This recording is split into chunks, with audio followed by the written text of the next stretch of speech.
Good evening, everyone. Point of information, the first hearing tonight is the Board of Adjustments. Planning and Zoning Committee on the second.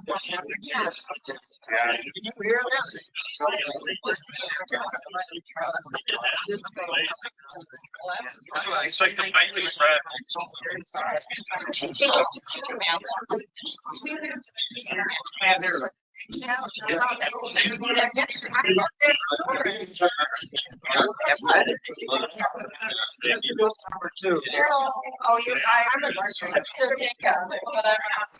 I know we're down. No,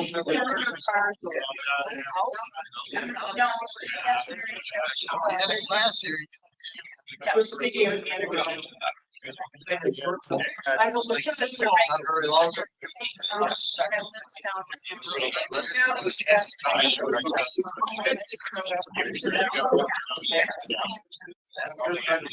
You're gonna have your attention, please. You can lower the background noise, so. Right there.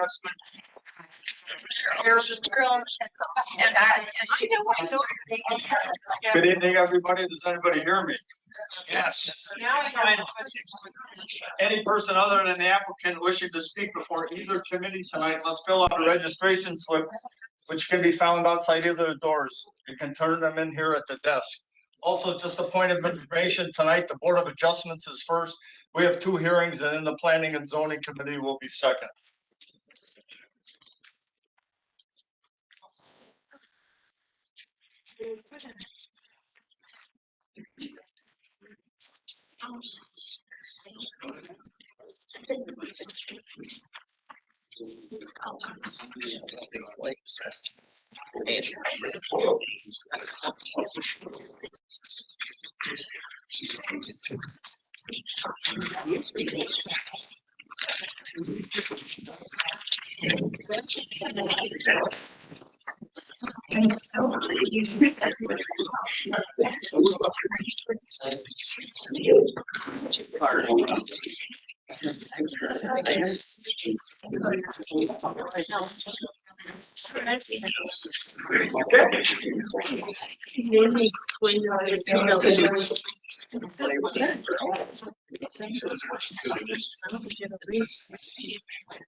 I know this is so.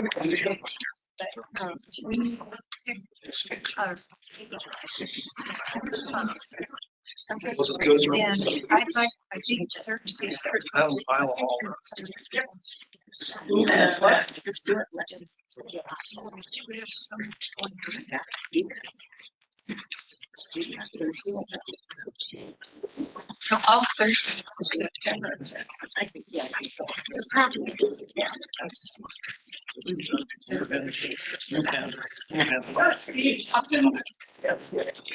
Which one do you want to see? Yeah. It's Monterey Bay County seat, where they moved the old trailer house in. Yes, happy to I was. They moved the neighbor. Nature plays there.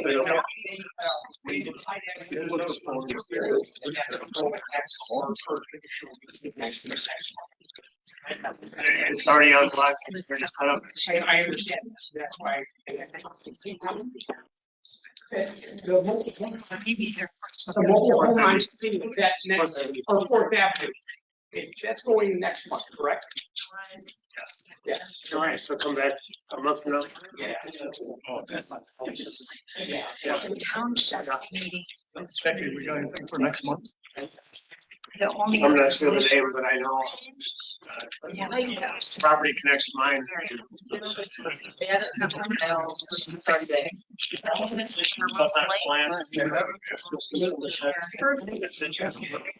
I talked about your tour. Put them on the file. Okay, thank you. You're welcome. Just supposed to be here tonight.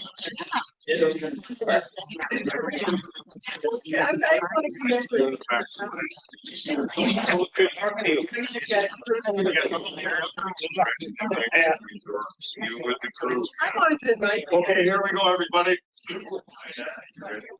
I will call this meeting of the Washington County Board of Adjustments to order. This meeting will begin with a public hearing. Anyone other than the applicant or the representative wishing to speak must register to submit the registration slip to the zoning administrator. Following the public hearing, the board will conduct its monthly business meeting, at which time we will vote on the applications. You may stay for the meeting and hear how the applications are decided, or you may leave following the hearing. The applicant and town board will be sent a copy of tonight's decisions. Any other person wishing to receive a copy of a decision can sign the sheet on the table at the front of the room. Those of you wishing immediate knowledge of the outcome of these proceedings may call the county zoning office tomorrow morning. The procedure we will follow for hearing each application is, after each application is read, the applicant, their agent, or representative will have the opportunity to present their application, followed by any questions or comments from the board. Then all correspondence will be read. Then others in favor will have a chance to speak. Anyone objecting will then have a chance to speak. I will then ask for a summary of the board's field of observation and any staff comments. Finally, the applicant will be allowed a chance for a brief rebuttal if they wish. Anyone wishing to speak should use the microphone, state their name, direct their comments to the board. I ask that all testimony be kept brief and to the point. If you are here testifying as a nearby landowner, please tell us where your property is located relative to the subject property. Tonight's hearing will be recorded and the recordings will become part of the record. Comments that are based on hearsay or secondhand information, as well as slanderous or prejudicial remarks, will be ruled out of order. The board has looked at all the properties and the record will reflect these observations. Any person affected by an administrative decision of this Board of Adjustments is 30 days from the filing of tonight's decision to make an appeal. Such appeal shall be heard by the Washington County Circuit Court. Information is available from the Clerk of Court's office and qualified legal counsel. The county assumes no liability and makes no warranty as to the legality of any construction commenced prior to the expiration of this 30-day period. I'll now introduce the board. John Benz, John Shirk, I'm Kevin Fitzgerald, the zoning administrator, Todd Waller. The first variance we have tonight, Rick Stanford, Wautoma, Wisconsin, has made an application for a variance in accordance with sections 58-542, sub C, sub 2 of the Washington County zoning code to construct a 25-foot by 40-foot two-story single-family dwelling on a basement walkout with 6-foot by 25-foot deck on the first story. To come within 12.5 feet of both side lot lines, 15 feet required. Located in an RS 20 single-family residential zone within the shoreland area. Location, a parcel of land known as Lot 4 of the Springwater Crest subdivision, section 12 T20N R11E, town of Springwater, Long Lake. Is the applicant present? Come on up to the podium here. State your name for the record and tell us a little bit what you want to do, Rick. I'm Rick Stafford, Okay. and we bought those three lots, 4, 5, and 6.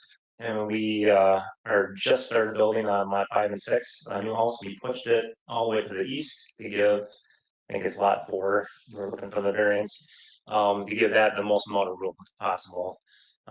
We spent a decent amount of time trying to make the house as narrow as possible, but it's been a narrow lot, and design the roof and a layout and a septic system, all that just fit in that smaller lot. So Okay, I have some questions and then the board members may have some questions for you. Has there been a recent survey? Yes, So we know where the lot lines are, correct? correct. Have you talked to the neighbors in town about this? I talked to both neighbors, told them that we're building there, and I have not talked to the town. What kind of type of foundation are we gonna have here? It'll be poured concrete walls. How far above the existing grade will the first floor elevation be and how much filling and grading will be done? We're gonna keep it as low as possible, because there is a significant amount of pitch. So probably only like 6 inches, is all that we'll give above the highest grade point. What's the finished height of the building gonna be? 31 feet. When I was out there yesterday, you have silt fences up already, right? For erosion and stormwater runoff. Any other improvements planned for that property? No. Let's talk about the septic system. You're gonna get a chunk of land out of the other lot where you're building your house. And my question to you yesterday was, 20 years when the septic field has to be redone, how are you gonna get equipment in there? And you told me there's enough room to get small excavator in along between the house and the lot line. Yep, on the west hand side there is. Yep. The septic system's gonna be how big, or how many bedrooms? 3 bedrooms. There's no other structures on there. Are there any other options you could have done there? I don't see any personally. What's the hardship? Just the narrowness of the lot, is our challenge there. Those lots go back to what, 1926?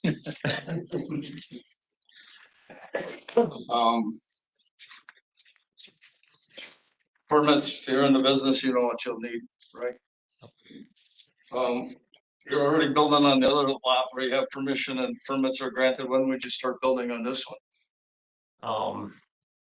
As soon as I get permits, so I have not applied for permits, obviously, but I would apply for them pretty much right away. So in a few weeks, if it was granted. That's all the questions I have. John, what do you do for a well out there?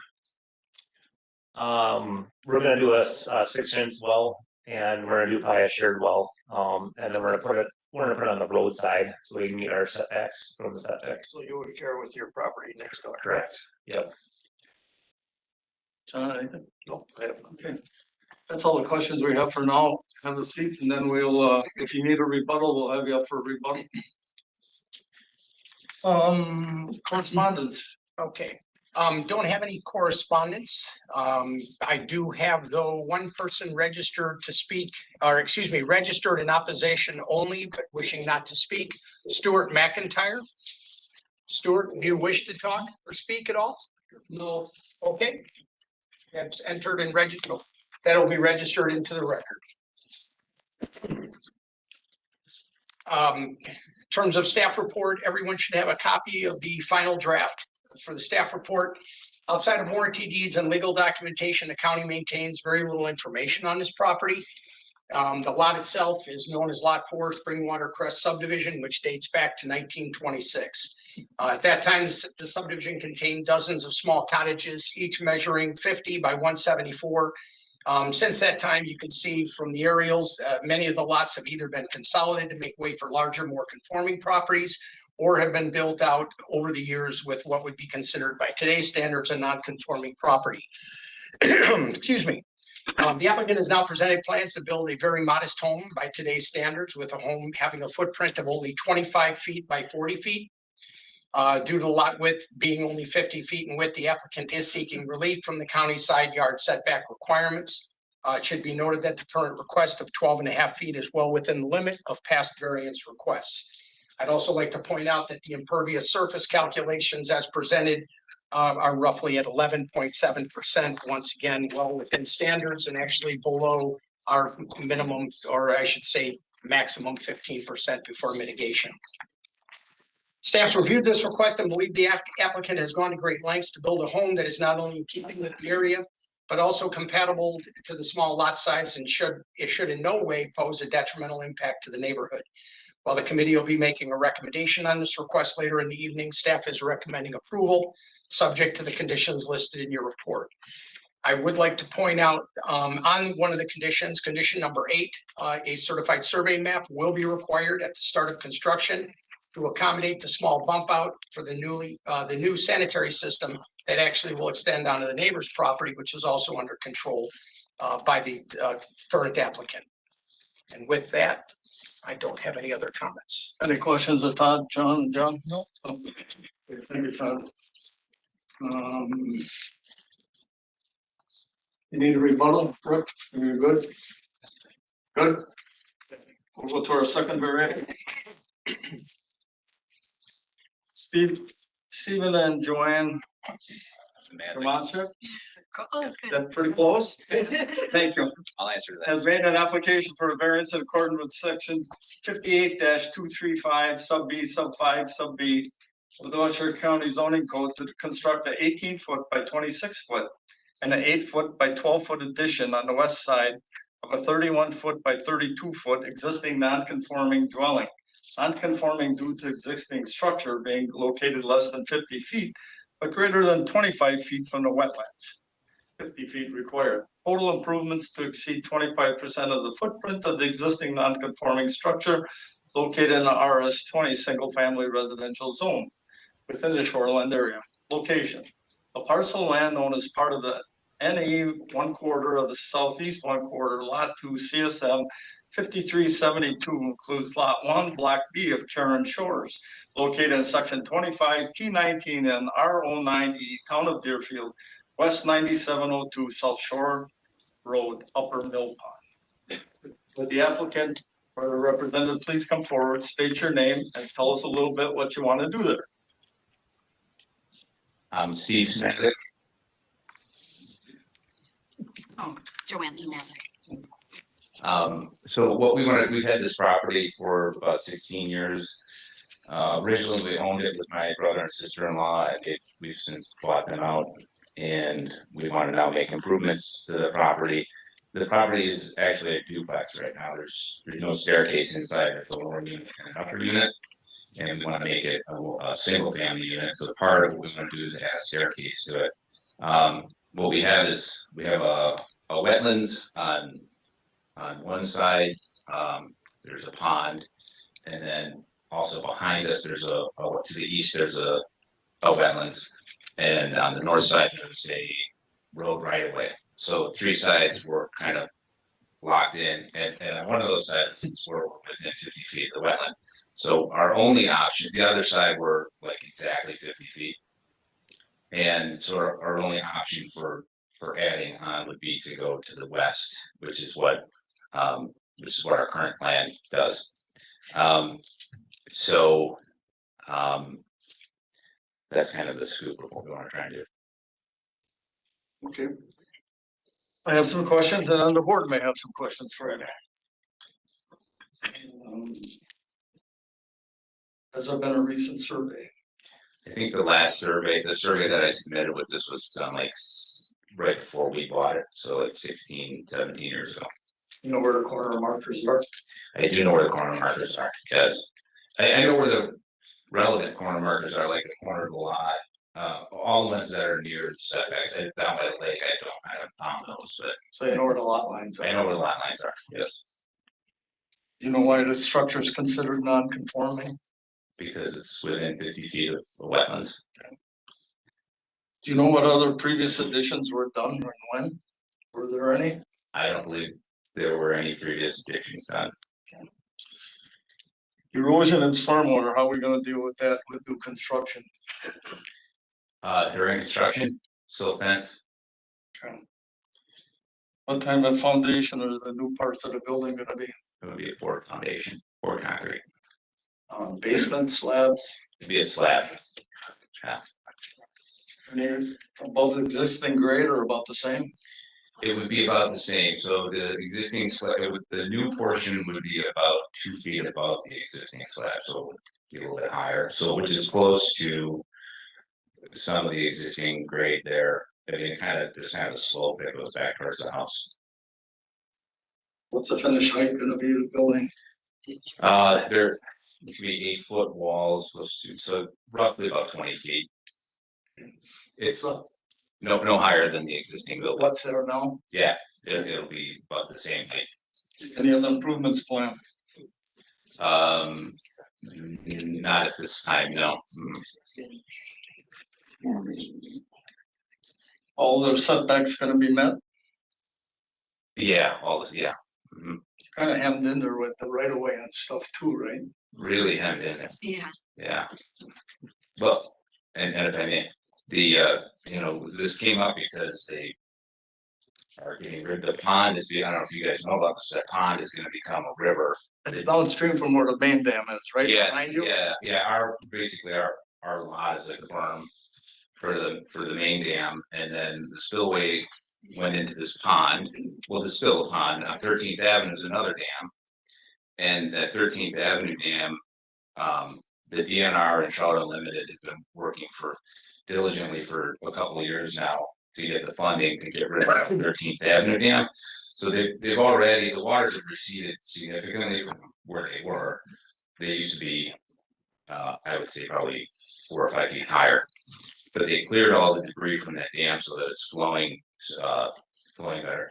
But they're taking that dam's gonna go away, and it's, right now they're targeting next year to take that dam away, and then that's gonna become a 20-foot wide river. So it's not really going to be a pond anymore. And the DNR, they don't know if that's still gonna be wetlands or if that's gonna eventually become uplands. But the water's gonna go further down at some point. Steve, when I was out there yesterday, I looked along, there are a lot of springs there that you can see right now on Yeah. both sides of that, below the dam there. Yeah, that whole thing's got a lot So of. that's probably why Charlton Limited's all hot to trot on that. Well, the pond was more letting the water warm up too much, and so the fish weren't, swimming far enough upstream, and so they wanted to have less ponding so that the temperature would be cooler. Steve, I have a question on when you're talking about the dam and the pond, is that directly behind you? Is that the dam they're gonna take out where the spillway is now? The dam that is, it would be to the east of us. So it's not the one that's up on the lake, that's to the west of us. The dam that's on 13th Avenue. 13th Avenue, that's to the east of us, is the one that's coming out. Oh, okay. So the cement structure that you can see behind, That stays, that stays. that stays. Who controls that? The Lake Association, bought that. Okay, I have some more questions. What are we gonna do with the septic system there? So we had, is it Kolke? We had a septic contractor, the one that actually installed that system, came out and he looked at it. He said the septic field can stay where it is. There's one of those pine trees, or a little pine tree, and one of those pine trees that's closest to the house would have to go. The fire pit, that brick fire pit, that's gotta go, and then the tanks are gonna go, or the tank. Right now, there's 2 tanks. But Is there a pumping station in the front? yeah, there's What's gonna happen with that? he's gonna consolidate those 2 tanks into 1 tank. Cause the only reason he did 2 tanks was because it was just a retrofit repair kind of thing, and the previous owner didn't wanna spend the money to put in a bigger tank, so he did the 2-tank system. This is what he told us anyway. So we can do 1 tank, and we're just gonna go kind of where that fire pit area is. And he said the drain field is good where it is. As long as we get rid of the pine tree. What other options do you have here? I mean, the only other option that we explored was going up, but there was some questions as to whether the foundation was gonna be suitable to go. How old is that building? I don't know for sure. I think it was built in the 60s. What's the hardship and unique property limitations? We already know about the wetlands. Yeah, it's just we've got no place to go on 3 sides, and it's a duplex. It's not even a single family home. So, right now, especially in the winter, if you want to, And we're far enough away from the lake. I mean, Yeah. it's the river and the pond behind you that causes you to grieve. yeah, and the road right away, which is really. It's another thing. I was surprised to even find out that the road right away was there, because the road is another 30 feet Yep. away from that, and it will never be, you know, to that corner, but that road right away comes almost right up to our property. Or right up to the house. Some surveyor in the old days didn't do it easy for anybody. Yeah. And it's more than, and it's less than 50 degrees, like who's gonna do a turn like that on the road? Non-conforming structures on the property. How close is that addition gonna be to the garage? That I grass, saw a flag right up next to it. that's gonna go, Okay, that's gone, that was one of the things we were talking about. yeah, There's a shed back there, but I don't think that's a problem from what I looked at. Um, Permits, you'll need permits. Are you gonna work with a builder or what? yeah, we're gonna work with a builder, we haven't, last year we made, you know, about 30 calls to different builders, and I think we got one return call. But we think we have some better leads now, but yeah, our plan is to work with a local builder, So you know you need permits and he'll need them. yes. When do you wanna start this project if it was granted? My wife wants to start like yesterday. I like to Why start haven't you started? as soon as we get through the process. Are we holding it up or what? That's all I have. If you need to have a seat and then if you need a rebuttal, we'll have you come up. Okay, Correspondence? We have no written correspondence. Tom Whaley, the chairman for the town of Deerfield, was in the office the other day.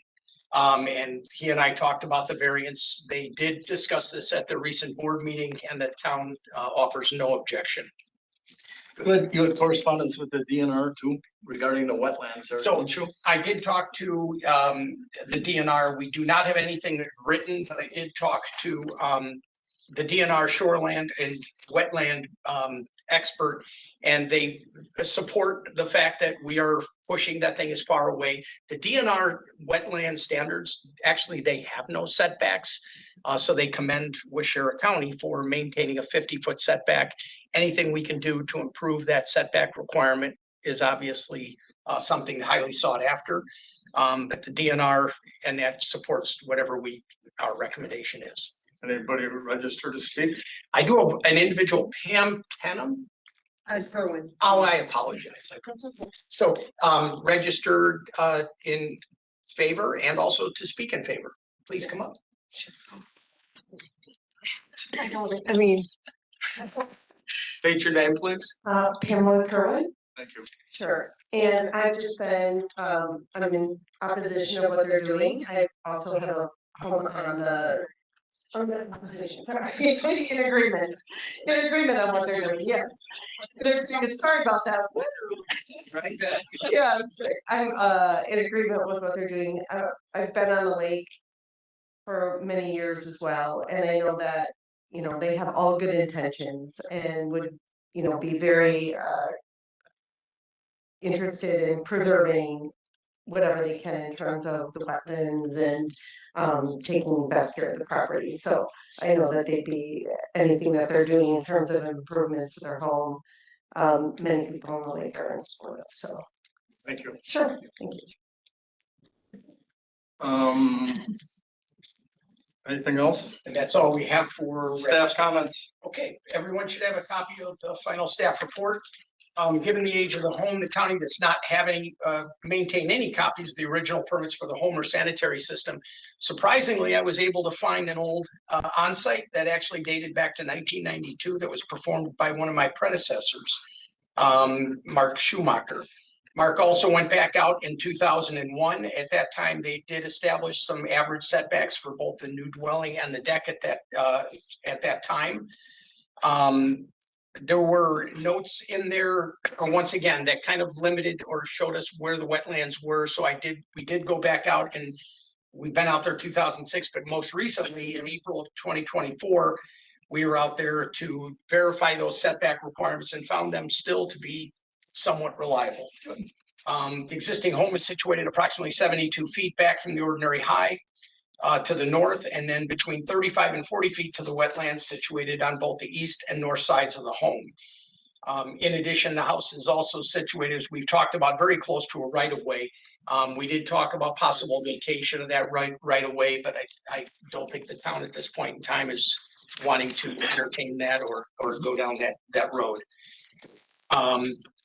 Given the fact that the addition will be slightly inset and angling slightly away from the ordinary high, this is something I know Rick has worked very closely with the homeowner on. It will actually, by insetting the addition, it'll actually meet the setback to the ordinary high, and it'll provide us with just a couple more feet of cushion to the existing wetlands. Going back to the front page here. Yes, So you talk 72 feet from the ordinary high water mark. That's not the lake proper. That would be the stream, that right? is from the stream. From the stream. I mean, there. Oh, no, this is from the stream, ordinary high water from the I mean, stream. we have a 75-foot limit for the lake, but we're talking. But it's the setback for the ordinary high also pertains to any streams and rivers. So, then the only other thing I just wanted to point out is that, given the fact that the applicant's home is set back less than 50 feet, but, or I should say, less than 50 feet, more than 25 feet, they would be allowed a 25% expansion. Given the 992 square foot of the house, that deck and the house would be limited to only 248 square feet. That's 25% each. The said addition of 564 square feet represents roughly 57% for the addition and 32%. The 312 square feet would be 32% for the deck.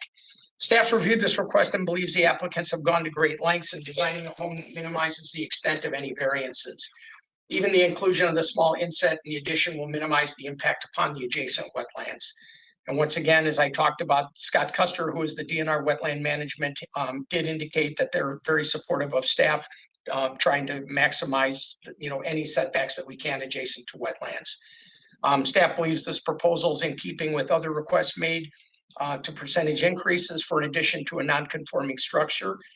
Staff is therefore recommending approval, knowing that the board will make a request on this later on, but recommending approval of the variance subject to the conditions listed. Reading my notes when Rick and correspondence between him, this is a downsize from what earlier they were gonna have a Correct, enclosed deck or a roof over the deck, and that's gone, correct. and they downsized a little bit, correct? Right. We looked at additions to the north, additions to the south, and west, and this was determined. Rick and I know it had met a couple times on it. This by far was something, Kevin, as we always talk about, minimizing the extent of any variance. This by far gives the applicants, an addition onto their home, and at the same time minimizes the extent of the variance. And I think something that we always try to do. So I have any questions of Todd? John and John? I'm good. You need a rebuttal? We're good? She says, hurry up, get it done.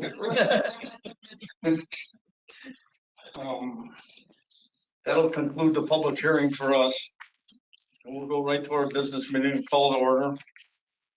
Show a roll call of the three of us here. Motion will be accepted for approval of agenda. Mr. Chairman, I'd so move. I'll second it. All in favor? Motion Aye. passed. Approval of minutes from the prior meeting with a correction. Mr. Chairman, I'd move for approval with the correction of the end of the meeting at 10:15, not 9:15. Thank you. All those in favor of the amendment? Aye. Aye.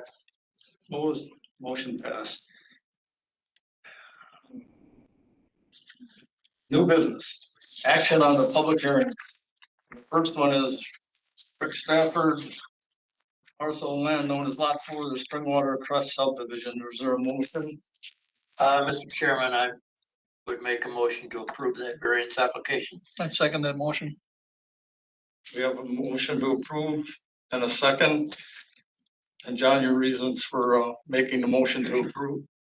An unnecessary hardship is present. The current code requirements would be unnecessarily burdensome and prevent the applicant from using the property for permitted use because very few alternatives exist.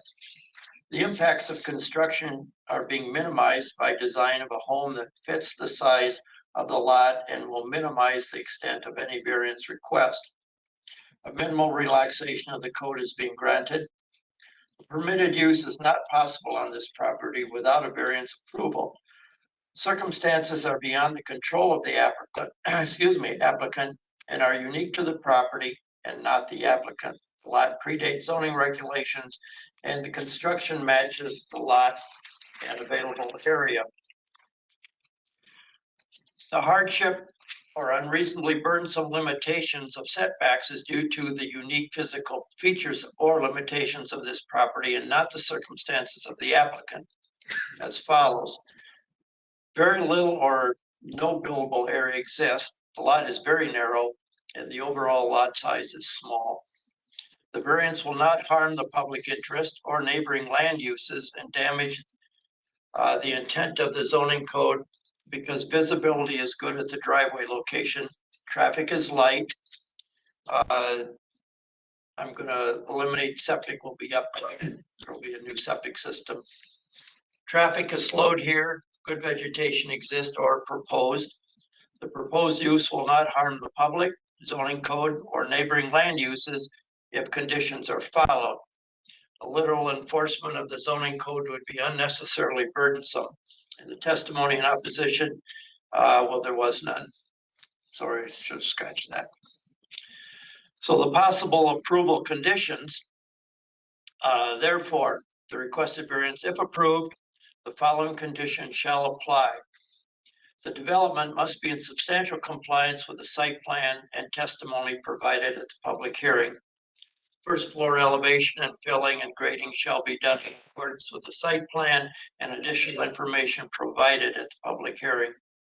All other required setbacks must be complied with. All permits must be obtained, including land use, building, and sanitary. All code requirements must be complied with. It is the responsibility of the builder and landowner to protect the neighboring lots, lake, during road construction, during construction, excuse me. Standard erosion control plans must be in place prior to starting. A certified survey map is required prior to the start of the construction to accommodate the small bump out for the new sanitary system that extends into the neighbor's property, which we have discussed. Any future construction cannot occur without first obtaining a variance. A uniform property address will need to be assigned once the permanent driveway location is established. The applicant will allow agents of Waushara County access to the property to ensure compliance with the terms of this decision, Waushara County codes, and state and federal laws, and the building shall not exceed the maximum of 35 feet, which it will not. That's it. Okay. With John's reason, any discussion? I'll take a roll call vote. John Benz. Aye. John Spirit. I approve. The chairman votes aye. 3-0 approval. Rick, just a heads up. On your deal here, the certified map, you'll need that before you can get any permits and stuff. And don't forget, there's a 30-day, if somebody appeals our decision, that they can go to court and appeal it. So just so you know, I know you got the equipment out there, just be patient. All right, good luck building. Our second variance. Stephen and Joanne Shemansky. I screwed it up this time. We'll go west 9702 South Shore Road, Upper Mill Pond. Is there a motion for the second variance? Mr. Chairman, I move for approval. Mr. Vince recommends approval. Is there a second? I will second it. Mr. Short seconds. John, your reasons. Possible reasons are unnecessary hardship is present, and the current code requirements would be unnecessarily burdensome and prevent the applicant from using the property for permitted use because very few alternatives exist. The impacts of construction are being minimized through placement of the addition and its relation to surrounding impediments. A minimal relaxation of the code is being granted. The circumstances are beyond the control of the applicant and are unique to the property, not to the applicant. The lot predates the zoning regulations. The construction matches the lot and available area. So the hardship or burdensome limitation of the setbacks is due to unique physical features or limitations of the property, not the circumstances of the applicant as follows. Very little or no buildable area exists. The lot is very narrow. The lot depth is very shallow. The setbacks overlap here, and overall odd lot configuration. The variance will not harm the public interest or neighboring land uses or damage the intent of the zoning code because visibility is good at the driveway location, traffic is light, the septic will be upgraded, traffic is slowed here, the proposed use will not harm the public zoning code or neighboring land uses if the conditions are followed. A literal enforcement of the zoning code would be unnecessarily burdensome. And therefore, the requested variance, if approved, the following conditions shall apply. The development must be in substantial compliance with the site plan and testimony provided at the public hearing. The first floor elevation and grading shall be done in accordance with the site plan and any additional information provided here at the public hearing. All other requirements setbacks must be complied with. All permits must be obtained, including land use, building, and sanitary. And all code requirements must be complied with. And also, I'm adding the removal of the garage or carport must occur. And it's responsibility of the builder and landowner to protect the neighboring lot, the lake, and road during construction. Standard erosion control plans must be in place prior to construction. Any future construction cannot occur without first obtaining a variance. The driveway shall meet all code specifications and shall provide simple turnaround to prevent backing out onto the road. The applicant will allow agents of Washera County access to the property to ensure compliance with the terms of this decision, Washera County code, and state and federal laws. And the building shall not exceed a maximum height of 35 feet.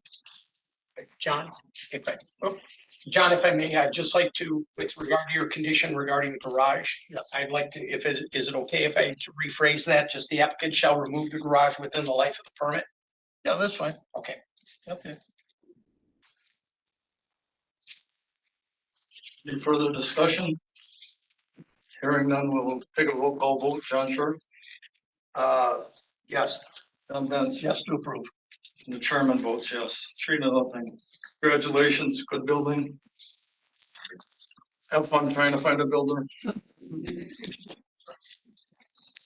That concludes that. Now we got a few other things here, no extensions, but we have map interpretations. So gentlemen, as you know, as we go through our zoning maps each and every day and, look at certified survey maps, we always run across some oddities. What I've brought before you are several recommendations to do some minor map adjustments.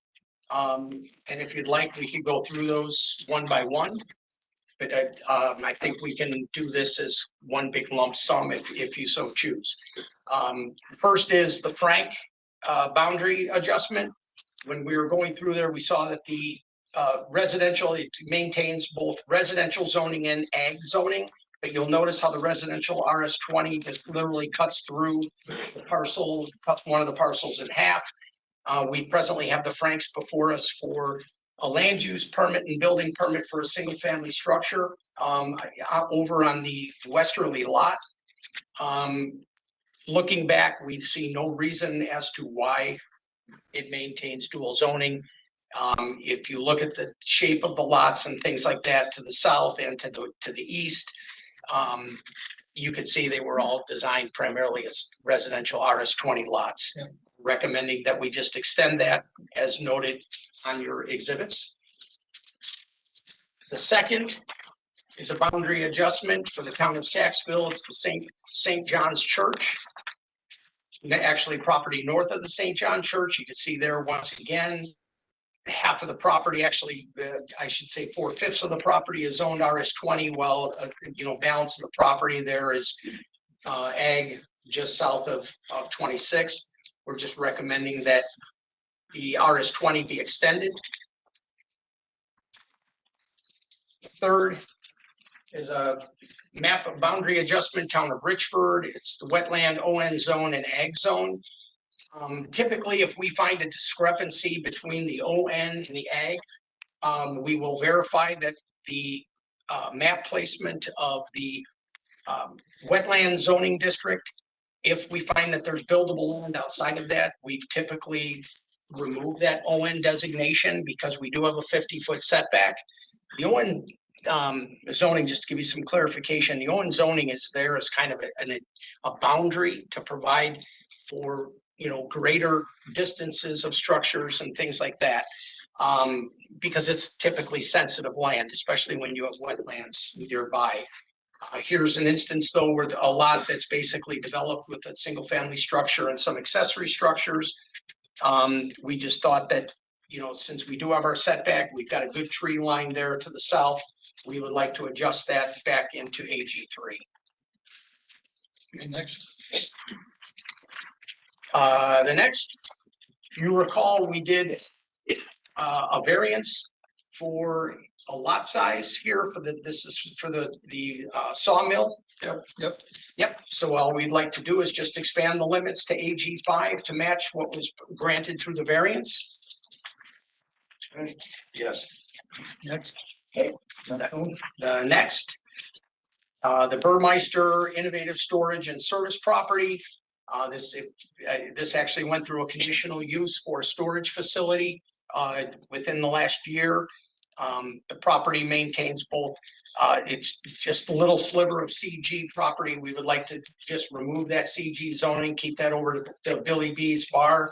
And then the storage facility would just maintain MI zoning. That's kind of.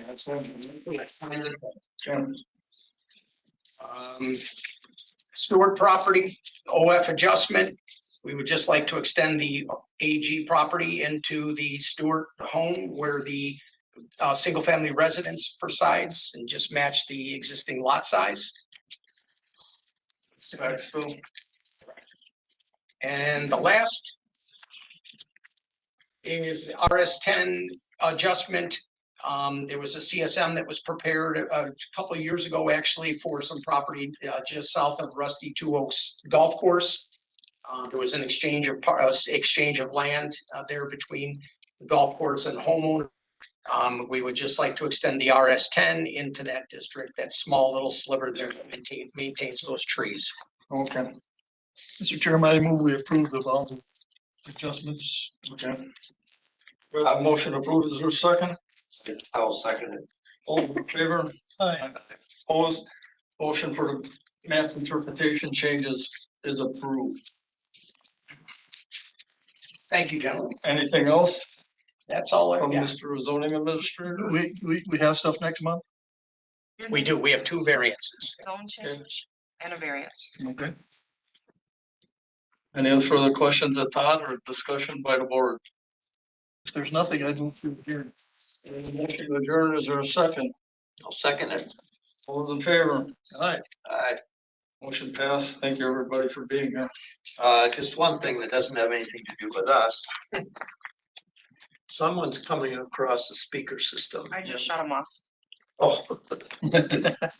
Thank you, Maggie. I'll fix it.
I'm sorry.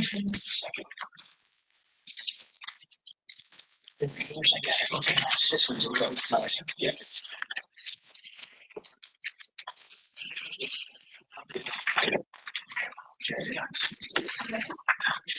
Thanks. Sorry.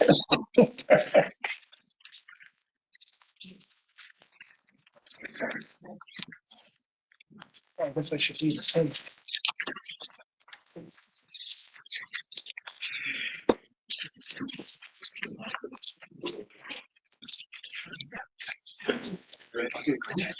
Oh, that's fine.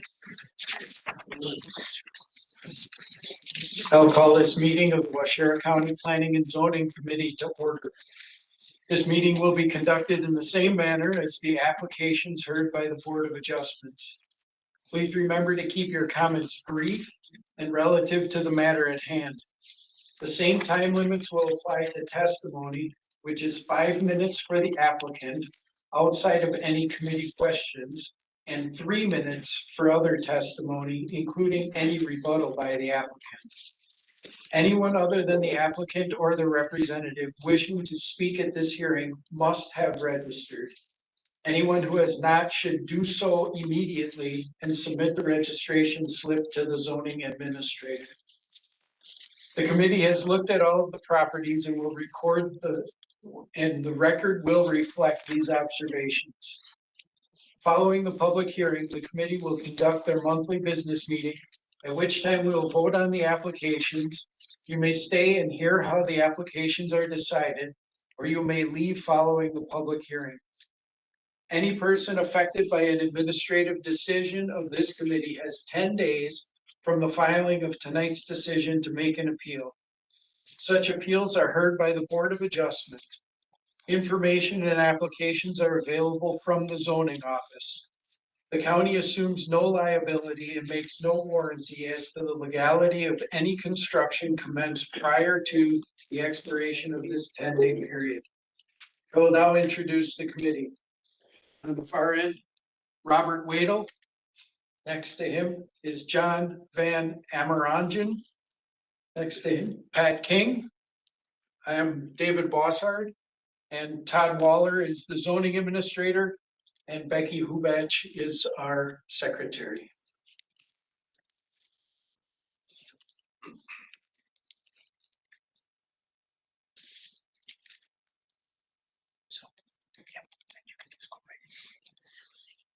The following items will be considered by the Washera County Planning and Zoning Committee.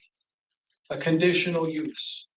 Kirk International Incorporated, Vancouver, Washington, has made an application for a conditional use in accordance with section 58-454, paragraph 17 of the Washera County Zoning Code to place a 15 by 76 new 3-bedroom single-family dwelling to be used for migrant housing that is not in compliance with Wisconsin State Statutes 59.694, paragraph E. That's not in compliance due to Kirk International not being a food processor or vegetable grower, located in the AG 10 General Agricultural 10-acre zone. Location: an approximate 38-acre parcel of land known as the northeast quarter of the northeast quarter, excluding the railroad right-of-way, section 13, town 19 north, range 10 east, town of Wautoma. Is there a representative present? I'm Mark Irish, manager of the Wisconsin division.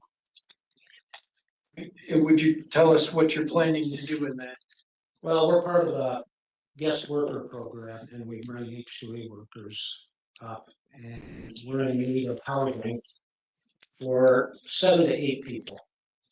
We were housing them in town and that's not allowed anymore. So we're kind of scrambling around looking for alternatives.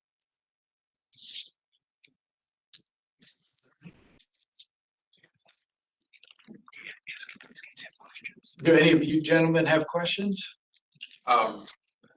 Are you gonna have a septic system out there, correct? Yes. Any other questions? we were out there and we noticed that they were far enough from all of the property lines.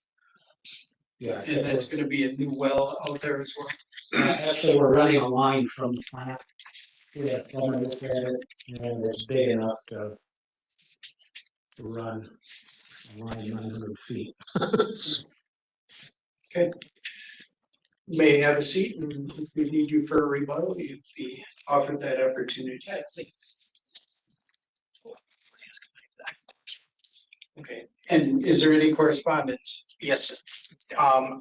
Did receive a letter from Jeffrey Nett, the Watoma Town Chair. It's dated April 9th, 2024, and basically says, "Dear Todd, at the April Watoma Town Board meeting, we did discuss the request by the Kirk Company to place residential trailers on the property at N 4080 State Route 22.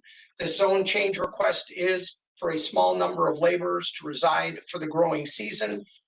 There was a representation from the Kirk Company at the meeting. With the information presented to the town board, we are in favor of this request." And then was there any registered to speak?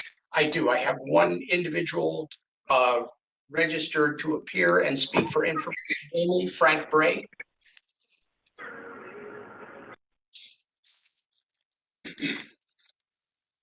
Good evening. My name is Frank Bry, and I am the manager of the Blomquist Tree Farm, which is a 62-acre parcel of land at our southwest corner, matches the northeast corner of this parcel. So I would be, an adjacent neighbor.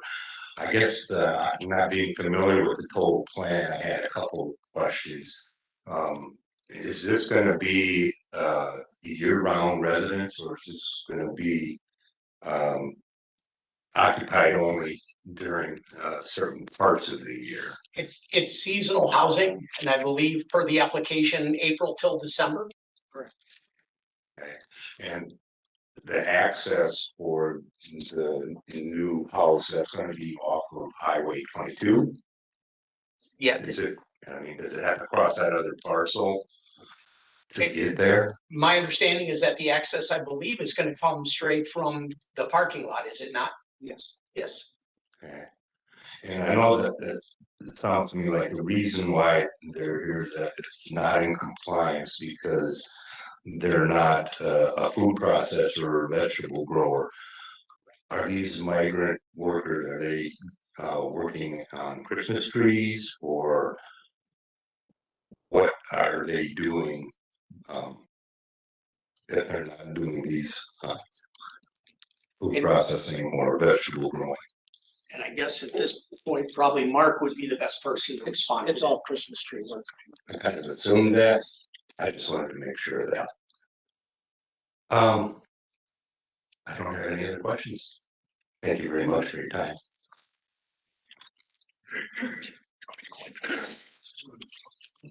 Okay, everyone should have a copy of the conditional use request staff report. This is the final version. Kind of just talk a little bit here. Kirk's operation, its location actually spans several properties in and around the building, which is situated along the east side of State Route 21. The subject site actually maintains two distinct zoning classifications. CG, which is general commercial, that's up adjacent to State Route 21. And then the property, as you get further back from the parking lot, it actually goes then into AG, general agricultural. As proposed, the applicant seeks to locate a migrant housing building back on the back portion of the large 40-acre tract, in that area zoned agricultural. The house proposed is a modest single-family modular home, which will provide accommodations for 8 to 9 seasonal H-2A workers. Given the fact that the Wisconsin state statutes and county code allows for migrant housing as permitted, as a permitted use specifically for vegetable growers and a food processing plant, the county has incorporated provisions in the code to allow migrant housing as a conditional use if it does not meet that criteria, but it is compatible in nature to the agricultural industry. Now, the committee visited the property at the recent onsite on Wednesday, June 19th, and were generally supportive of the request. The committee agreed that migrant housing in this context is compatible with other agricultural uses and that the placement of the structure was ideal and it should no way pose a detrimental impact with surrounding land uses. Staff too has reviewed this request and believes that housing at this location for seasonal employees or laborers is similar in nature to that currently being utilized by our vegetable growers and food processing plants throughout the county, and therefore should not be expected to negatively impact surrounding land uses and or the general public. While the committee will be making a recommendation on this request later in the evening, staff is recommending approval subject to the conditions listed in your report. All right, thank you. Mark, Mr. Irish, would you have any rebuttal to anything presented? I don't think so.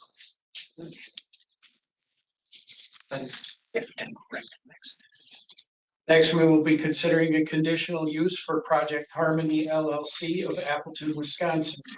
They have made an application for a conditional use in accordance with section 58-664, paragraph 7 of the Waushara County zoning code to establish a motel hotel with construction of 5 individual buildings, units each consisting of 6 to 8 bedrooms per building unit on a shoreline property in a CG general commercial zone.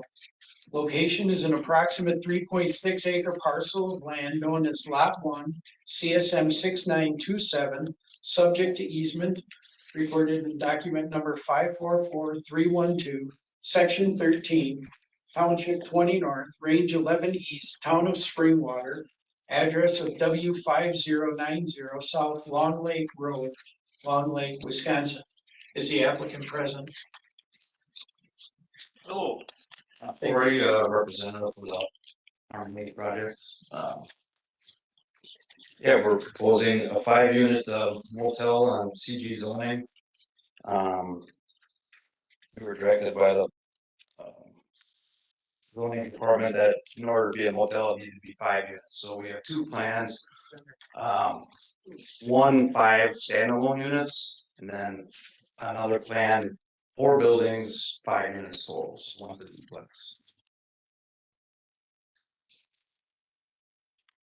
You've had a recent survey of the property, Yes. and you know where the property lines are for this property? Correct. Gentlemen, do you have any questions for the applicant? When we were out there yesterday, Too bad for the rain. Sorry about that. I was in control of that.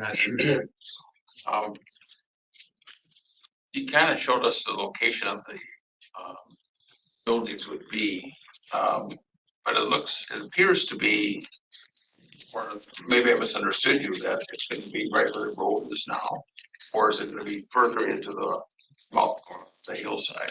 It would be near the existing gravel road that cuts through the property that goes to the north.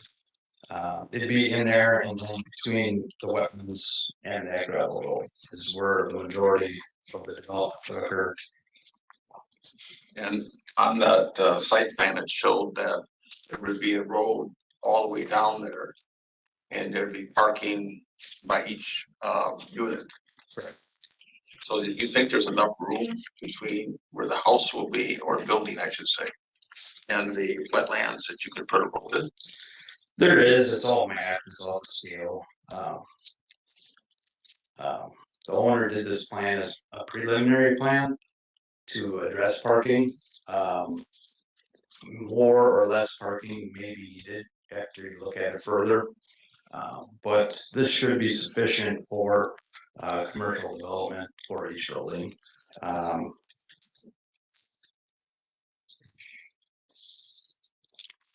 And then the other thing is septic system. I think you kind of tried to explain it, but I would, you're gonna pump it uphill. Yeah, the soil tester was out there a year ago, I believe. And the best sites, there were 12 soil borings done. And the best sites were along that ridge and then down the south property line, which would leave area for building sites. Some trees would have to be removed to put these systems in, but that was the best soil, sandy soil, all conventional systems. And 4 areas were tested. up to 8 bedrooms, but we're proposing 6 beds per unit maximum. And that's based on the soil test. That's something I know of. I guess a home is designed, normally 3 bedrooms. You'll need 450 square foot drain field and a conventional system to accommodate that.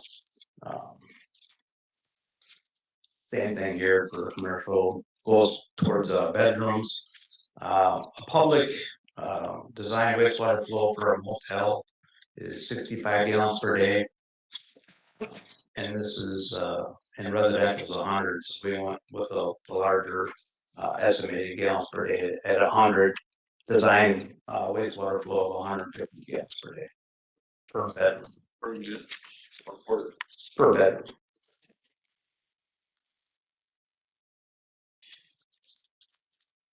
Any other questions, gentlemen? And what do you have planned for a water system or for well? Individual wells or one to serve all of them? It'd be an individual well. I think we could get by depending on the research we do with that. If we can accommodate each dwelling or each unit. We'd probably just use one. Okay, thank you. All right, thank you. You can be seated and if we need you for a rebuttal, we'll offer you that opportunity. Some correspondence. I do have some correspondence, received an email, excuse me, from Ed Hernandez on Tuesday, June 11th. Ed is the chairman for the town of Springwater. Email reads, "Good morning, Todd. The board took no action at last night's meeting. The board feels that the Harmony project is not in alignment with the town's comp plan for future land use of RS20. The board feels the density is way too high and would add additional stress to the environment and the lake. It's also not consistent with the lake management plan the town approved a few years ago." Signed, Ed. Any other correspondence? I have no other correspondence, but have a slew of registrants. All right.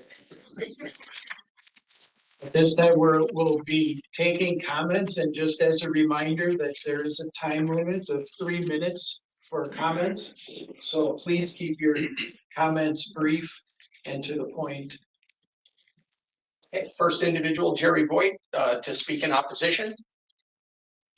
Good evening, thank you. I do have a summary report. Again, name's Jerry Voigt. I am a property owner at W5025 Wilson.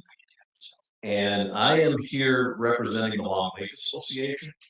So these remarks are remarks that were prepared by our board of directors and representative of 175 members of the association that reside or own property within 1 mile of Long Lake. I'll preface the remarks by saying that we respect the rights of property owners to build on their property. However, this plan, the Harmony proposal plan that we've reviewed, does not align with the lake management plan that we are, as an association, shepherding. And it also doesn't align with the town's comprehensive plan. The lake management plan is a shared plan. It's a plan shared with the town of Springwater, town of Saxville, county, Sheriff County, as well as the Department of Natural Resources. So it's a shared plan, and it's our objective to maintain the plan. Our board has several concerns on the proposal. First of all, the development does not fit the character of the lake or the community. They'd be large buildings. We've never had a commercial development on lake of this nature. We had a small store for many years, but not for the last roughly 50 years. The store was just, and that's why this parcel is zoned commercial.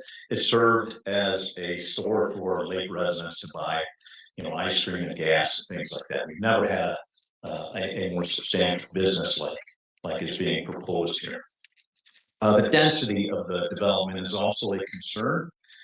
We feel it's too concentrated, having roughly 80 people at capacity, possibly more, maybe as many as 100 on a 200-foot frontage is an extreme density. The parcel includes wetlands and is along the sensitive area, one of 5 sensitive areas in the lake. 2/3 of the parcel is buildable. The other third is the wetlands. The entire parcel is in a lowland that historically connected Long Lake to Gilbert Lake. It is, in essence, high groundwater and an area where we're trying to maintain the character of wetland and that as habitat for aquatic and animal life and so forth. So we're concerned about building on that parcel at that density. The adequacy of the septic fields ties into that to serve such a large development. It's a concern whether that's realistic and what kind of tree removal and all that would require for such development. The next point is boat traffic. We feel like, again, 80+ people on 200-foot frontage would in essence create the need for a marina on our lake with many slips for the boats to serve that type of capacity. Again, in a sensitive area. The sensitive area is DNR designated. And it's an area of the lake that we're trying to keep established, for fish habitat. So, lastly, last couple points. The nature of the plan suggests significant tree removal, which I mentioned. And then we have a safety concern with the number of boulders that would be there. We had a drowning right out in front of that property last year. It's very thick marl, and it's a concern. So I conclude my remarks there in opposition on behalf of the CC. Thank you. Thank you. Next, we have Sarah and Kurt Zepbuzer. I apologize about the pronunciation. Registered only in opposition, wishing not to speak. We don't need to speak. It speaks for itself. Okay, thank you. David Wangren, to speak in opposition.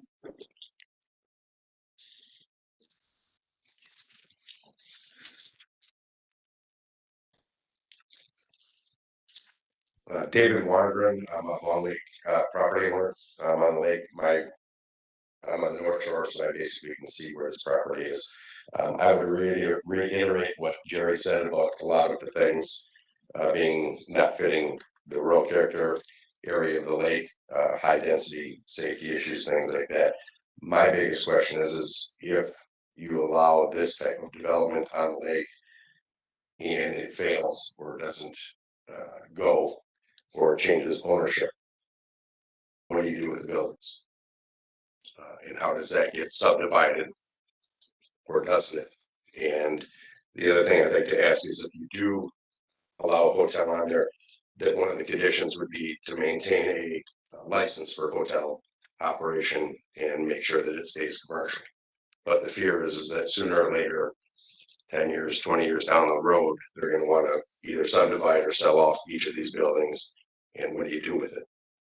Then it's not conformance to the law.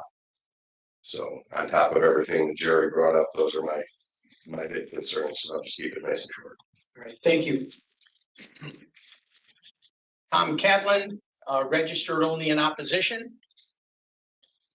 Pat Annan, registered only in opposition. Lawrence Annan, registered only in opposition. Steve Kosnick, registered only in opposition. Jeffrey and Linda Bartelt, registered only in opposition. Scott Stellmacher and Chris, to speak in opposition.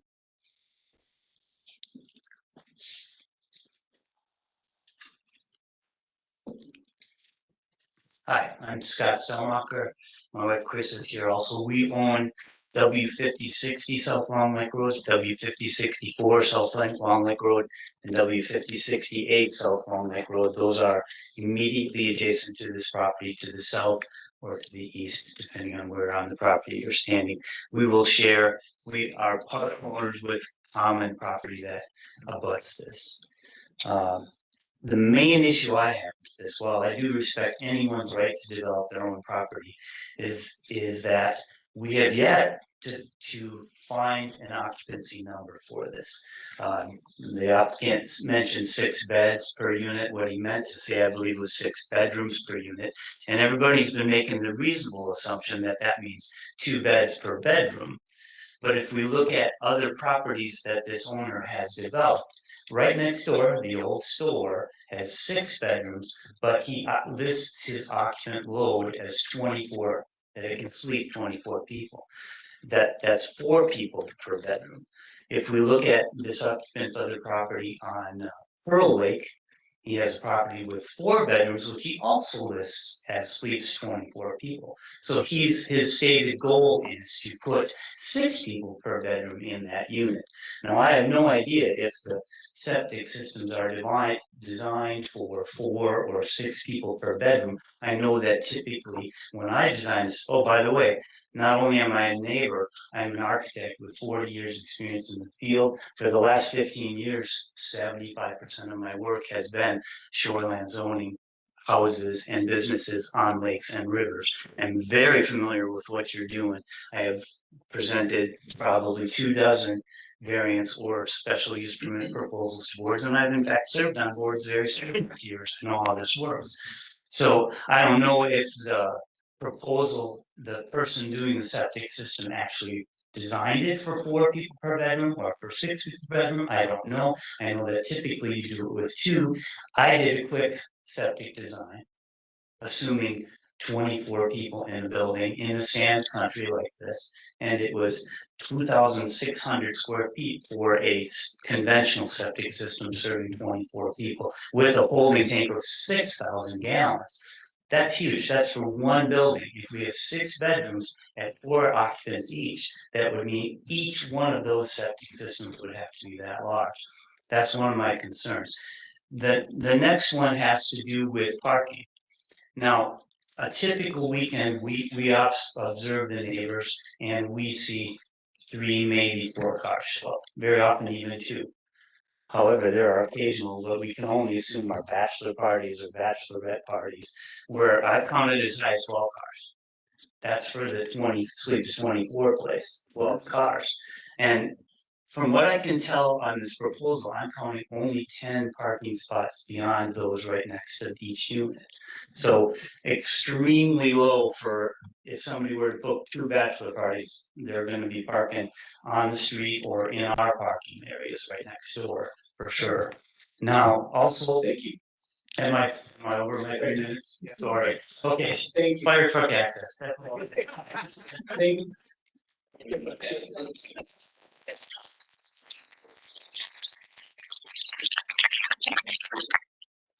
Next is Rick Shaver, speak in opposition.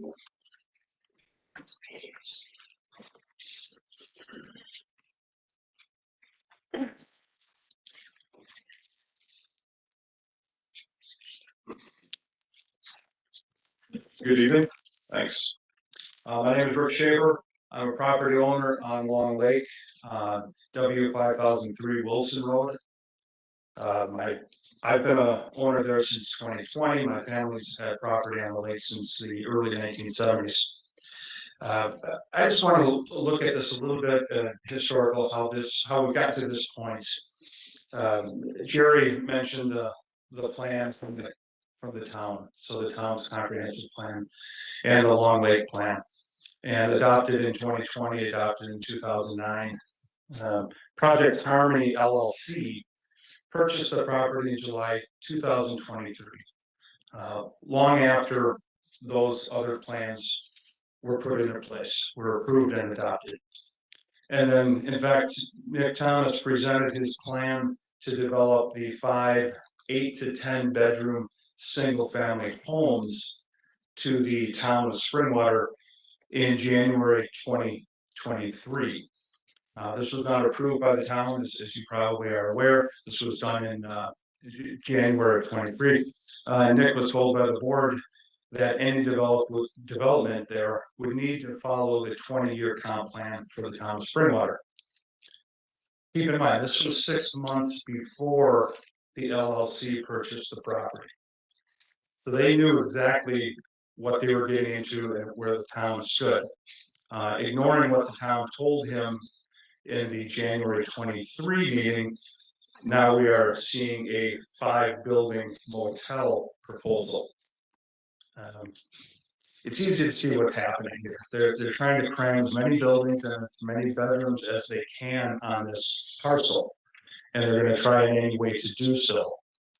And it's all to the detriment of Long Lake. To the other owners on the lake, to the neighbors on the lake, and to the lake in general, to the health of the lake. Long Lake consists of a multitude of single-family homes and cottages. Some of the cottages are still just 3-season cottages. That's the nature of Long Lake. And you look at all the various long-range plans for the lake, that is what those plans look to retain. I realize the comprehensive plans do not fit the corporations, the LLC's goal, their business plan, as it reduces the number of rental units they may have. But as I said, they purchased this property with eyes wide open. They had already heard from the town. The town told them 2 buildings, SR20, or excuse me, RS20 residential. And now we've had 2 proposals of 5 buildings each, not coming anywhere close to what the town told them they're looking for. So Thank you. appreciate your time on this issue. Thank you.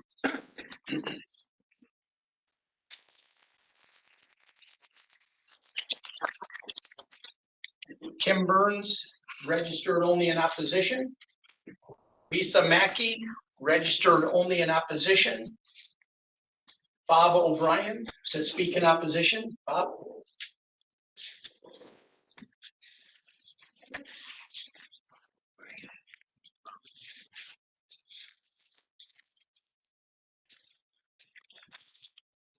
Good evening, Bob O'Brien, 4824 South Long Lake Road. My wife and I own that property. My wife also owns Cervenka property, 4990 South Long Lake Road, relatively close to where the property is being discussed this evening.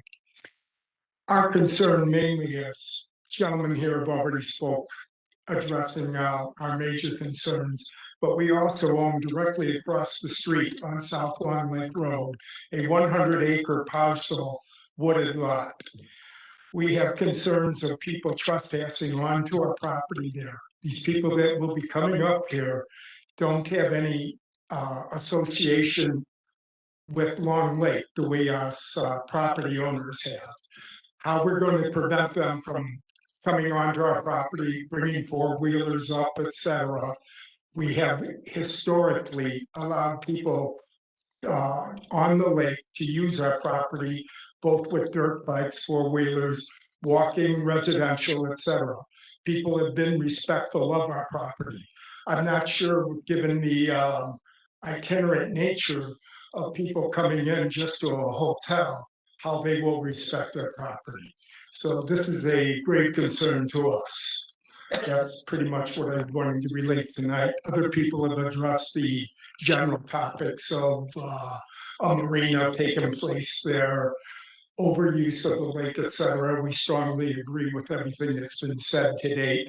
We just wanted to get on board with our concerns with our wetland. All right, so thank you very much. Thank you very much.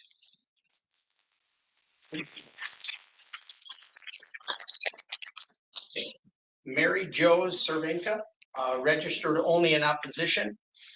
I have Angelica Mathis. Do you wish to speak? There is nothing. Would you like to speak? But I'm in favor. Oh, okay. You can come up and speak.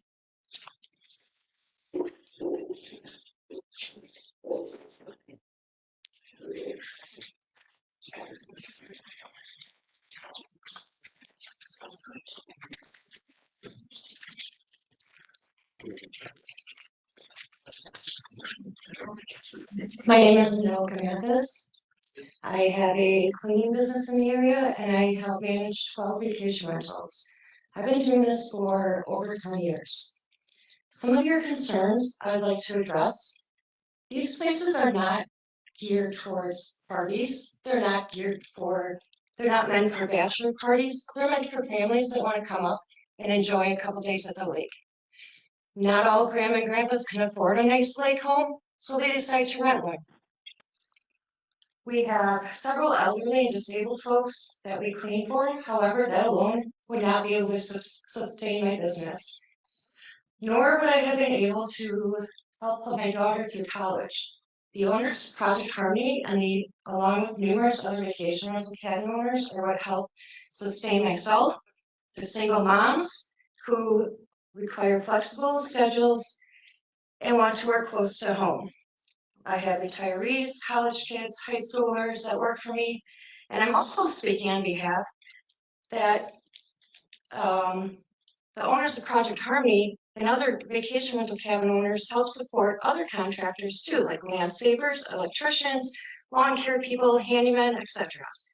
My crew and I are actually first-hand witnesses to the mess that these renters leave. Water bottles, fishing lures, and sandy footprints. The renters, for the most part, are always respectful, happy, and grateful to have experienced a couple of days at the lake with their families that range from 5 to about 15 people. Very rarely are these cabins ever at full occupancy.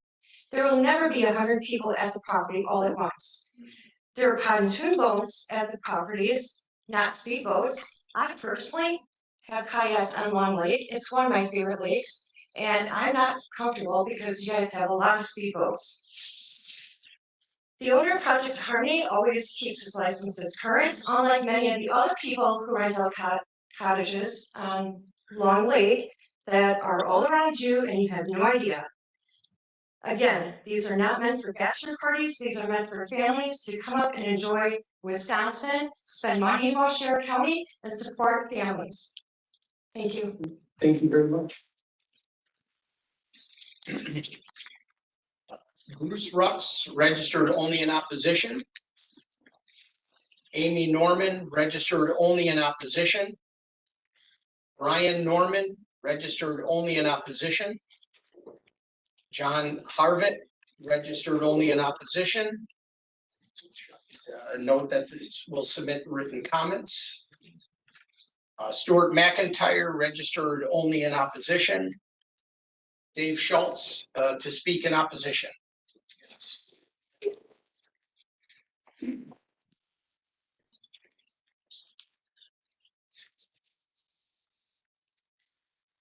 My name is Dave Schultz. I've been on the lake since I was 3 years old. And one of the things that makes Long Lake very unique is we have a large number of second, third, and now fourth generation families on the lake. The lake has always been considered the Long Lake family, and all the residents on the lake are like family. One of the things that concerns me the most is safety. Over the years, as I was growing up and currently, we self-police when there's issues with boating, swimming, any dangerous situations. We contact the families, identify it, and we've been very successful by doing that self-policing. In recent years, with the advent of VRBOs, we've found that we've gotten more and more people coming to the lake. They're there for short term. They rent jet skis. And unfortunately, all too many of them aren't familiar with operating those boats, and in many cases have never taken a boater safety course. So just this last weekend, my granddaughters had just gotten out of the water, and a jet ski turned out was not a resident from the lake, came literally from us to that TV unit on the floor, away from our dock. Literally 20 minutes later, same jet ski, another individual, older gentleman, came flying by. Turned out they're not from the lake. So the self-policing just doesn't work when you've got people that are coming and visiting for a short period of time, and somebody's going to get killed out there. Frankly, it's on the onus of the owners of these facilities to try and police those people and help educate them. We've, along with our Long Lake Management Plan, have done a lot of educating on boater safety. I volunteer along with many others at the boat landing. We hand out and we coach people on boater safety. And I've talked to a number of the people that are running one of the facilities at the end of the lake that used to be the store. They'll bring in 4 boats. And in many cases, they're bringing in rental jet skis. So we talk to them about safety, and that's how we find out that they have never taken a safety course. They rented it from one of the marinas, and they're just there for the week.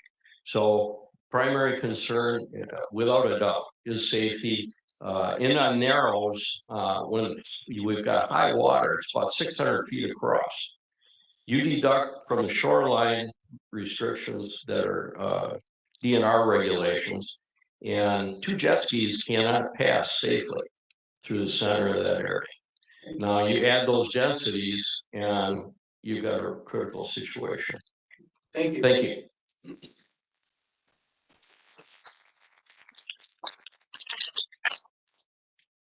Margaret and James Sheik, to speak in opposition.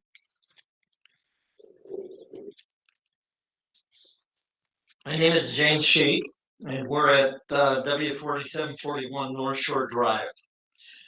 We've been on the lake for about 25 years, and shortly after we moved here and got on lake, I got on board for the Long Lake Association. And at that time, I got put in charge of water quality. So I spent a decade looking at the water quality of Long Lake and trying to maintain there in 1994 and 95, the early founders of the Lake Association and so on, they had a lake study done by a professional organization in Oshkosh. And out of that plan came the sensitive area locations. There's 1, 2, 3, 4 sensitive areas on the lake, and that entire bay on the southwest part of the lake where this is going to be established is considered a sensitive area. We've been putting buoys out there to restrict the use of that lake, that area, with high-powered boats and so on, that the propellers churn up the bottom of the lake and actually destroy any habitat that could be there. With all of the large boats that are on the lake today, these 23, 22-foot wake boats, and you have 5 motel areas, I don't know where they're going to put them if everybody would bring that size of boat in. And I can tell you, it would totally rip up the bottom of that bay. So my concern is sensitive area. If we maintain it, the DNR supports it. They were involved in the very early designations. We've worked with them over the years. So I just think that the density is going to be far too large for that bay in particular. That's my concern.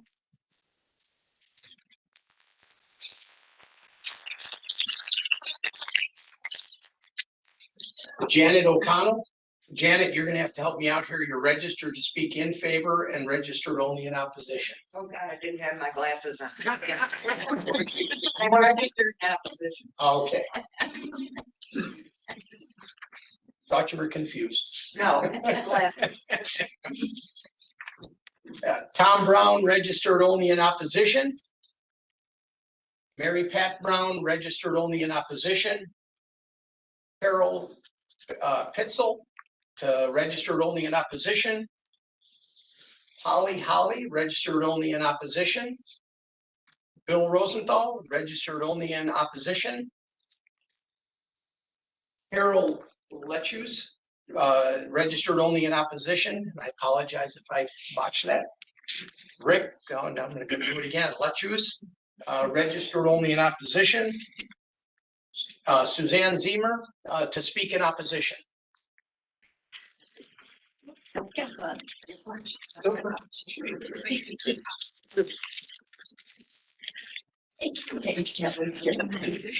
Okay.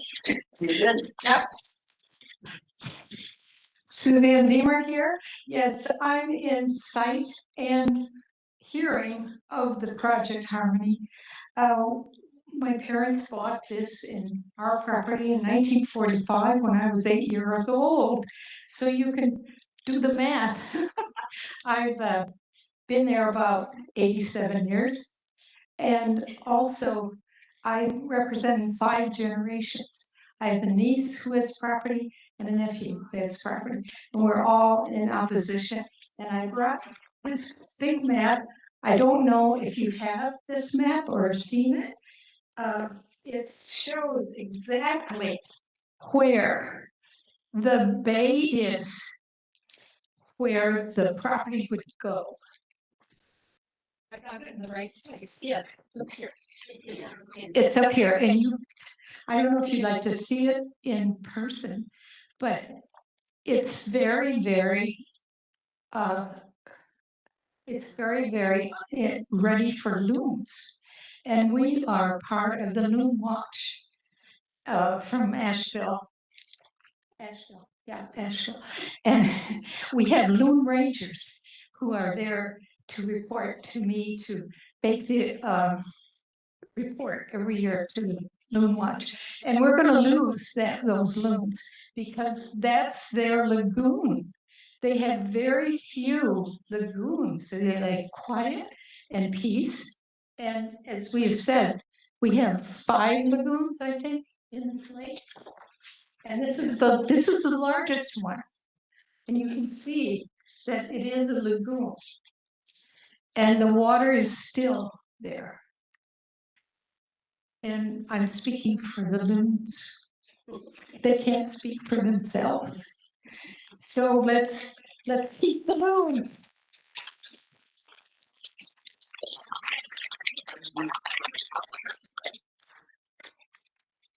Tim Whitburn Blocksdorf, registered only in opposition. Haley Miller, registered only in opposition. Sarah Kirchhoff, registered only in opposition. Julie Van Dyke, registered only in opposition. Alex Blavowski, registered only in opposition. Sally Stevens and Mark Flora to speak in opposition.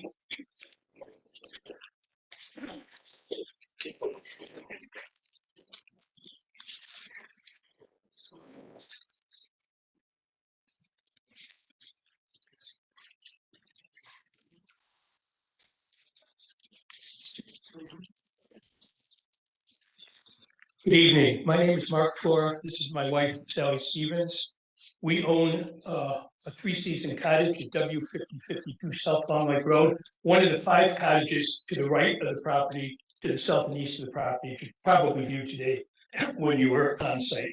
We also own a vacant lot immediately adjacent to the property, as well as the 6 lots sharing access in. We are generally supportive of the previous speakers here. We had concerns about the density.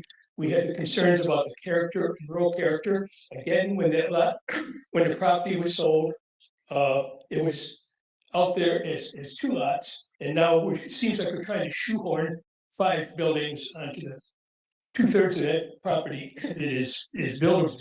My wife's family has been on the lake since 1852, before Washira County was here. I know she doesn't look it, but vitamins and works out of that. I'd like to just continue with a couple of comments here that Mr. Stelmacher started before, I don't think quite finished. One of our concerns is, again, parking. When you went into the property today, you went in through the one entryway, which we use also to access our cottages. So part of the condition of sale was an easement filed that would allow us to use that entryway until the developer builds a new shared entryway in, which would be half on our property and half on his property. 2 concerns based on that. One is fire. We have fire safety concerns on our lots and cottages today, which is the loop road. If you have the site plan in front of you, which is a loop road that goes in on where you enter today and swings out several hundred feet down onto Long Lake Road. We have concerns of getting fire trucks in there today. We also have concerns, looking at this property here, that this would be a single entry, no exit. Again, that is difficult on fire equipment. We also have concerns, as you can see, if you look at their landscape concept plan, we share the property to the property line, then veers off to our gravel road. If they get parking problems, we would expect that we could have problems with people not finding parking spaces there, parking either on the shared road or even pulling into our road to the right, and we would have to do some mitigation on that. Other than that, I think the staff has done a great job in putting together many of our concerns in the recommendations that you have here, as has the Lake Association and as has the town board. Thank you. Thank you.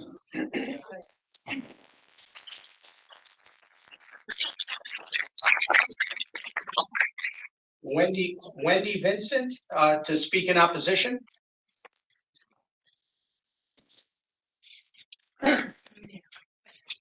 So, well, you wanted to kind of say thank you for allowing us to speak, allowing us to fight this development. I really understand the service time commitment and strain that you guys have to deal with. Our dad, Wally Peterson, served on Saxville Town Board for 8 years and 12 years on this committee of zoning and dealt with a lot of hard issues, including one house was purposely built too close to a lake. It was $1 million home on one of the lakes here in Rocketama. They fought it, and the man had to actually move the house back, so he donated it to the fire department and burned it down. I know the power that you guys wield, and it's important, and we need your help.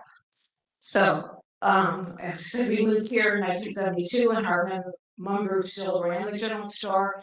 We were full-time residents. We were there frequently, and we also were Pitchers took over the store.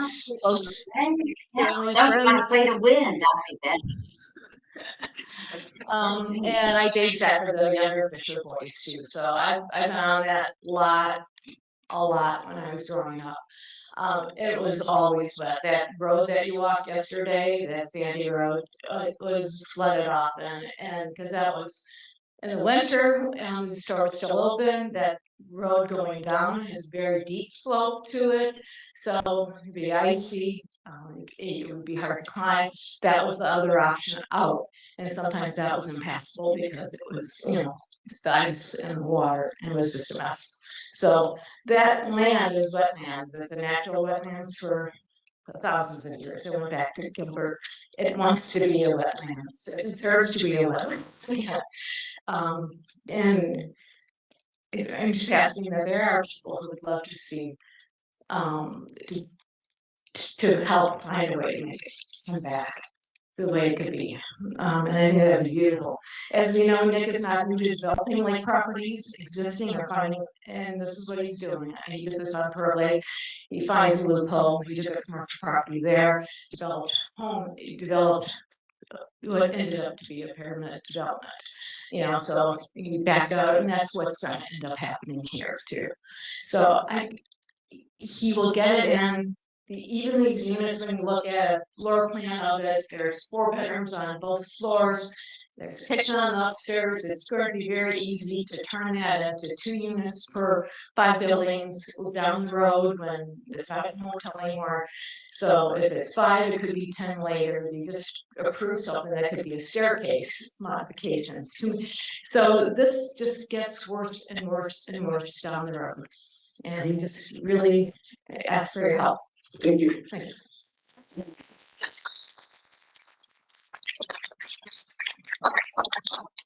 Cindy Volovsky to speak in opposition. Well, Wendy took all my points. So I'm her sister and Wally's daughter too. And I do appreciate all the knowledge and learning you've had to do to approach all these decisions on these different projects because I was going through Dad's papers and reports the last few days, and I do have that water study plan for you if you'd like. I have it all highlighted. And I learned a lot about watershed and wetlands and just sensitive areas of the lake, things that I know my dad probably told me, but I didn't listen. But I learned and how trees make an impact. You can't just cut all those trees down. It all leads to our water quality. And that area has all of those things. And you know, and all the other problems that everybody else has mentioned. So I encourage you to look through this because this was a study that was paid for with a grant and with some of the homeowner money. And I think probably the township, the lake belongs to the township, it belongs to the homeowners.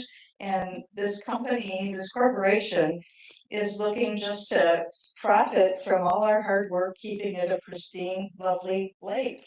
And I don't think they care. I went on that walk around yesterday. I tried to go with an open mind.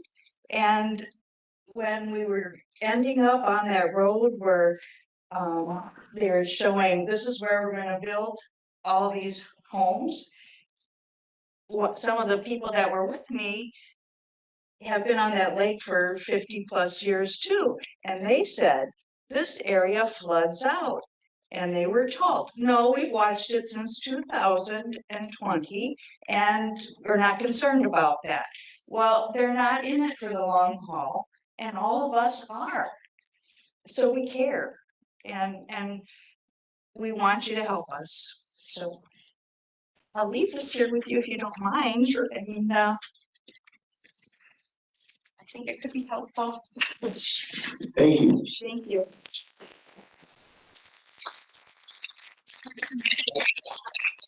And lastly, we have someone, I guess, online that would like to speak, Becky. It's very good.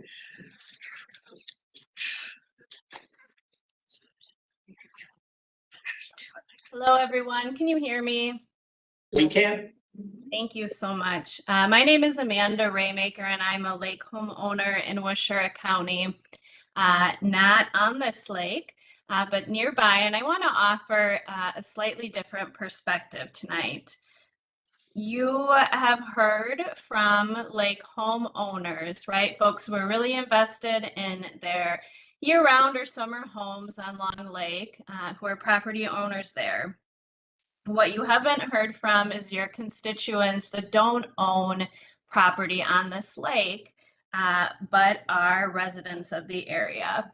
You've also heard a lot of concerns about things that could happen or that might happen. And you haven't heard anything about the good things that we know do happen with short-term rentals in Wisconsin, particularly in otherwise underdeveloped rural areas. There was a few mentions to the character of the lake. And I get that as a lake homeowner myself. I'm invested in my property in our lake. And I know that among my neighbors, there's a strong feeling of wanting to keep things the way they've always been for all the generations back and to not see a change in that, right? To not allow others to access the lake in the same way through a rental. But the truth is that short-term rentals have been around since 1995. I don't believe that restricting this development will stop short-term rentals and the problems that some lake residents encounter, including myself with a short-term rental. What's different here is that this is a development that's can be managed, it can be watched, it can be policed, it will be licensed, it will pay taxes, and it will provide jobs and money into the community.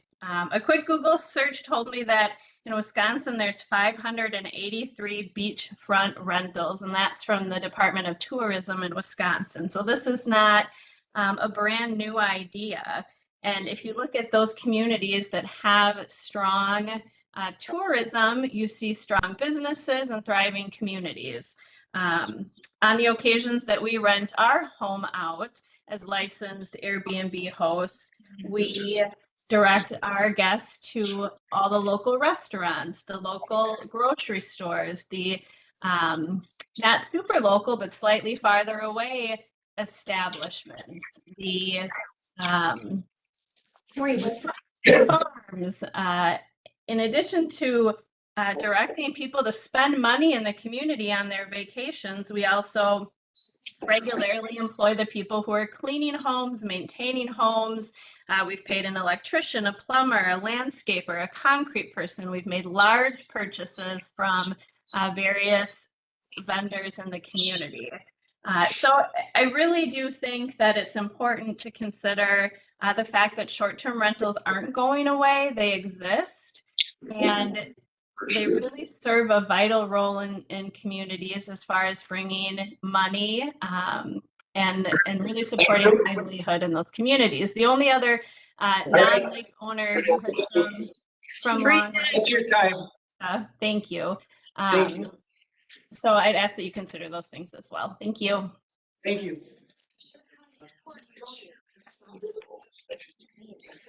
All right, that is the end of the testimony. All right, staff report. If I could, for the benefit of all those here, I'd like to read my staff report. It's rather lengthy, but just like to go a little bit over the history and where we are in terms of from staff, the meetings that have taken place, everything that's transpired to date. So please bear with me. County maintains very little information on this property as the general commercial zoning designation and person, property, and any former structures all predate county zoning. According to an original owner of the land, the original commercial zoning dates back to the late 50s when Ron Huffman's grandparents built a small general store on the property to service the local residents. The store sold bait, food, beverages, and even included a boat rental service and fuel depot. Operations expanded in the early 60s when a few mobile homes were brought in for rentals. Additional units were then brought in over the years. It should be noted that the general store has since been renovated into a single-family residence in the late 70s, and the mobile homes have since been removed due to non-use, disrepair, and dilapidation, as well as concern over failing septic systems. The county did conduct a couple of on-sites in recent year. One in 2015 to flag the ordinary high water mark for possible sale and redevelopment. The second was performed by myself in 2019 to discuss possible rezoning options with the local realtor.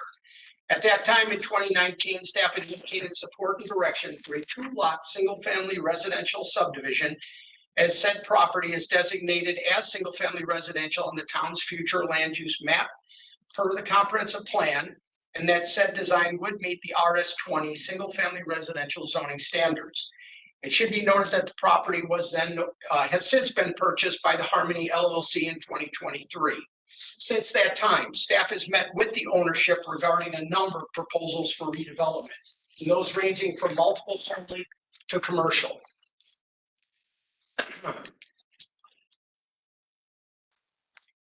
The one of the things in that we did talk about was the potential for a campground. There was talk originally at the very onset about small little rustic cabins. At that time, staff had said that we possibly, given the underlying zoning of commercial, could support development of several small little 1 or 2 bedroom rustic cabins, something that we remember from yesteryear.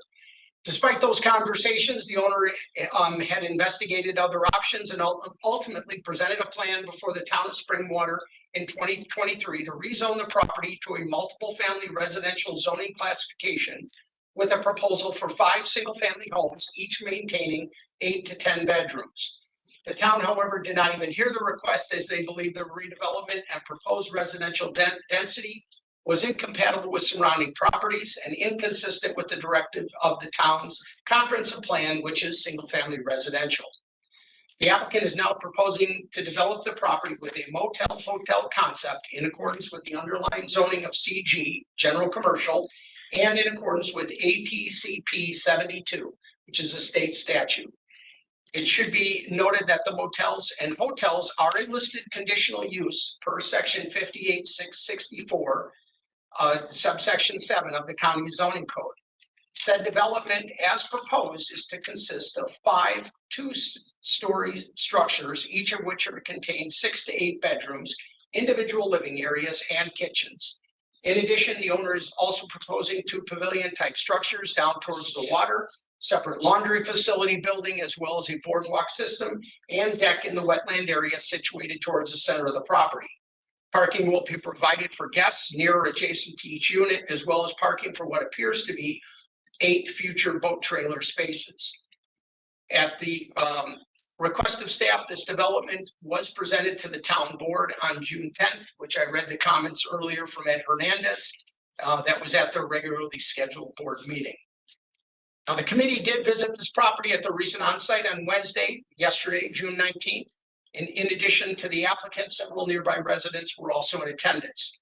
After a brief walkthrough of the property and debate over direction and past development proposals, the committee raised serious concern over the motel-hotel concept as proposed. The committee cited potential issues with the development in regard to noise, water quality, aesthetics, wetlands, increased runoff, incompatibility, property values, and police and fire access. The committee also felt that said development as proposed would undermine the intent of the county shoreland zoning code, and shoreland code. Staff has reviewed this request and has serious concern over the sheer population density being proposed, the incompatibility with surrounding land uses, as well as the potential impact upon existing wetlands located in the center of the property, as well as the lake itself.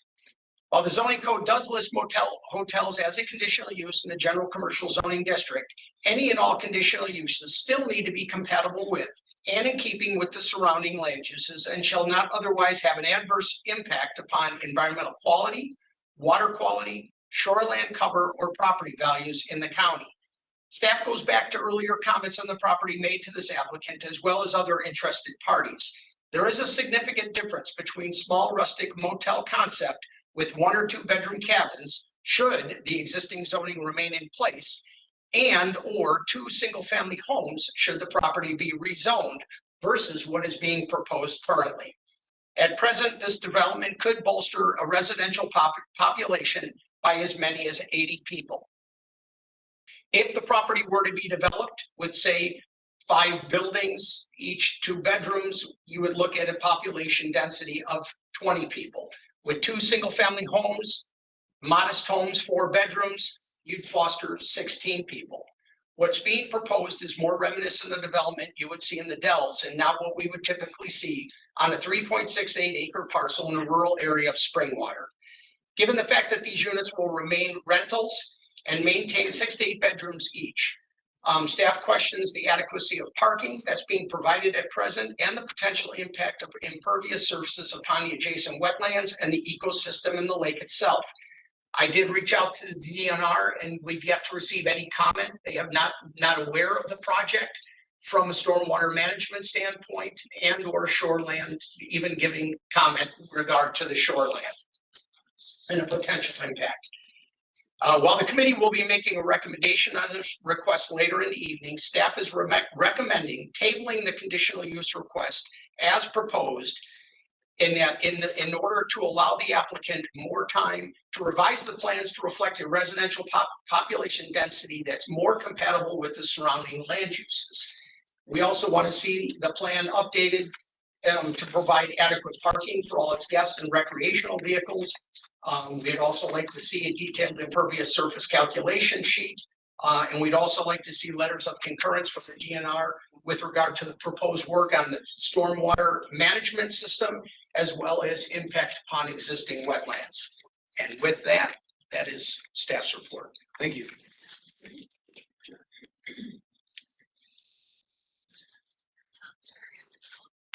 So then at this time, we will end the public hearing portion and begin our. Mr. Chair. Yes. Does he get a chance to? Oh, you can give him a chance. Did you want a chance to, you have a 3-minute opportunity to rebut any of the items that you'd like to address at this point. So the proposed project is just trying to utilize the existing zoning of CG. It is a conditional use, that's why we're here tonight. It's good to talk with everybody, it's good for everybody's input. In the site plan prepared, there's been a few of them. GEC, this is a 107-page document that addresses all conditions that everybody talked about tonight, such as access to the property, stormwater, erosion control, any harmful impacts to the lake, to the road, to the neighboring properties, parking. I know I sent it to you today. It's a large document, it's a lot to digest. More than willing to talk about it with you. Should this get tabled?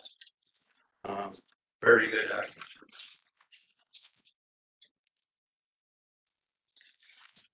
There's been a landscape plan done by Stantec. I believe I sent that to you. It should be in your packet. We understand that trees would have to be cut down as a part of this project, and we put together some plantings around the property to establish vegetation, reestablish vegetation, keep the water and shoreline intact. The good thing about this project is all the development is 300 feet or more from the lake. So you wouldn't really even see the buildings from the water.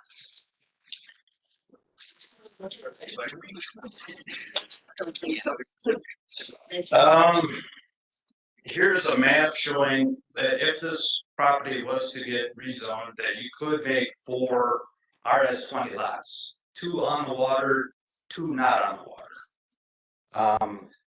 The size of the homes and bedrooms would be dependent on what the soil test said. They would have to have on-site pulse septic systems. And I assume that each parcel, given the existing soil data, would allow for 3 to 8 bedrooms per lot. That's a residential type field. Should this proposal in the future be asked for a rezone? Currently, we're not asking for that. We're just working with the current zoning. A motel is the most residential use in this in all the permitted and conditional uses in the CD district. Trying to work with the existing surroundings. All right. This is an existing zoning map. This is the property CG right next door on adjacent properties is CS zoning, not owned by the Harmony Project LLC. It's about 7 lots with commercial zoning on it. Not sure why that is. Thank you. So, I've got more. Looking forward to discussing it further with you or answering any questions you might have. Thanks. Thank you very much.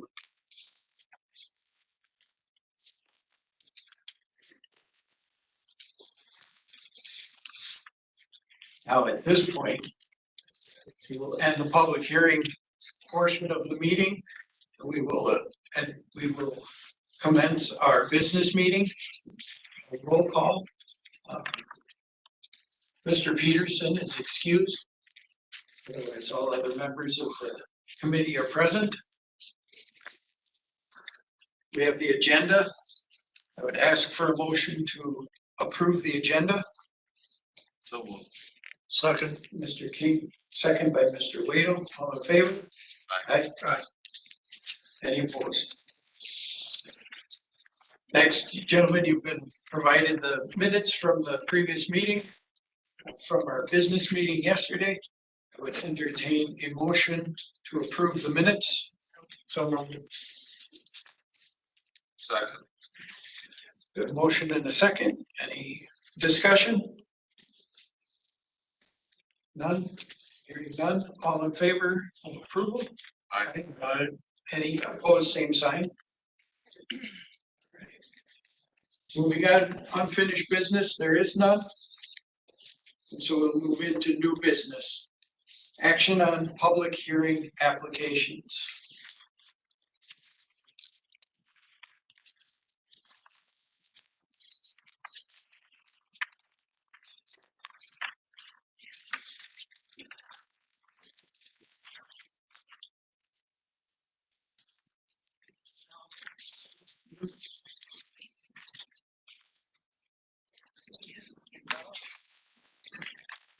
We have a request for the conditional use for Kirk International.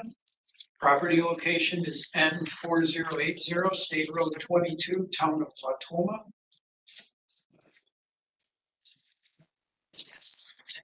I move for approval. Second.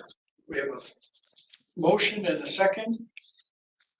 Any discussion, gentlemen? John, if you read the reasons for. Yeah, I'm starting with possible approval reasons. Possible approval reasons, yes, please.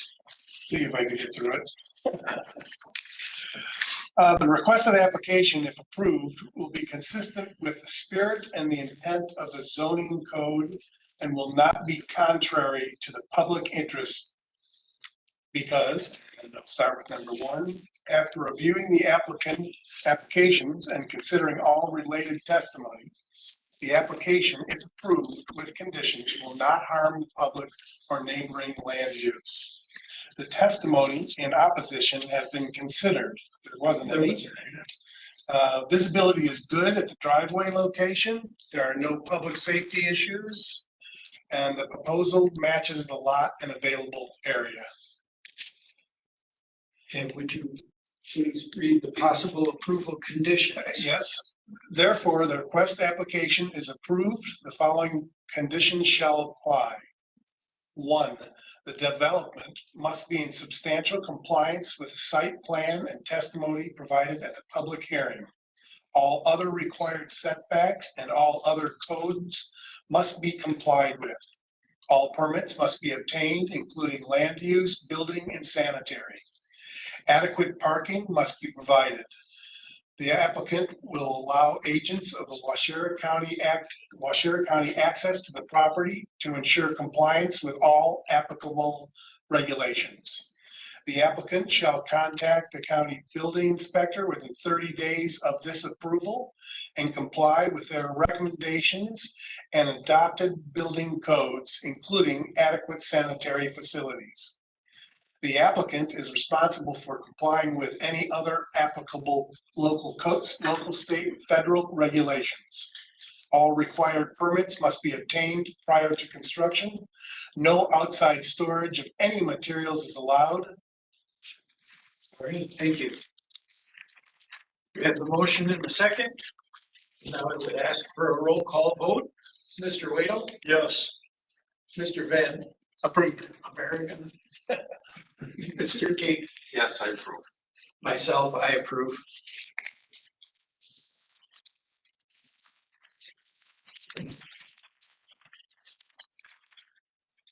Next item is the Project Harmony LLC. Conditional use request. Property location at W5090 South Long Lake Road, Town of Springwater. Todd, I had a question. Yes. What is the difference if you voted for a denial versus a tabling? If you deny, then the applicant would have to wait 1 year before he can come back and ask for a similar request. So tabling will allow him. Tabling would allow them an opportunity, and that if they so choose, to amend the drawings to bring it as we've recommended to make it more compatible with something, and then they would come back before the board. We would hold another public hearing to discuss whether or not that plan at that time is compatible. If it so chooses that, we feel that 6 months from now or 3 months from now, whatever date you all choose, that the plan is unacceptable, then you can recommend approval, denial, or tabling further. So even if they changed their plan, they still would have to wait a year.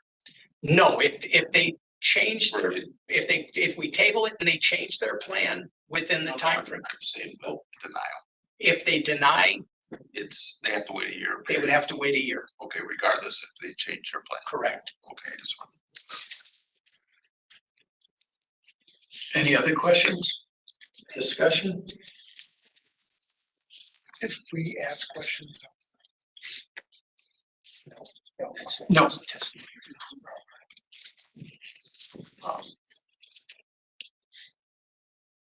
The feelings, gentlemen? The plan,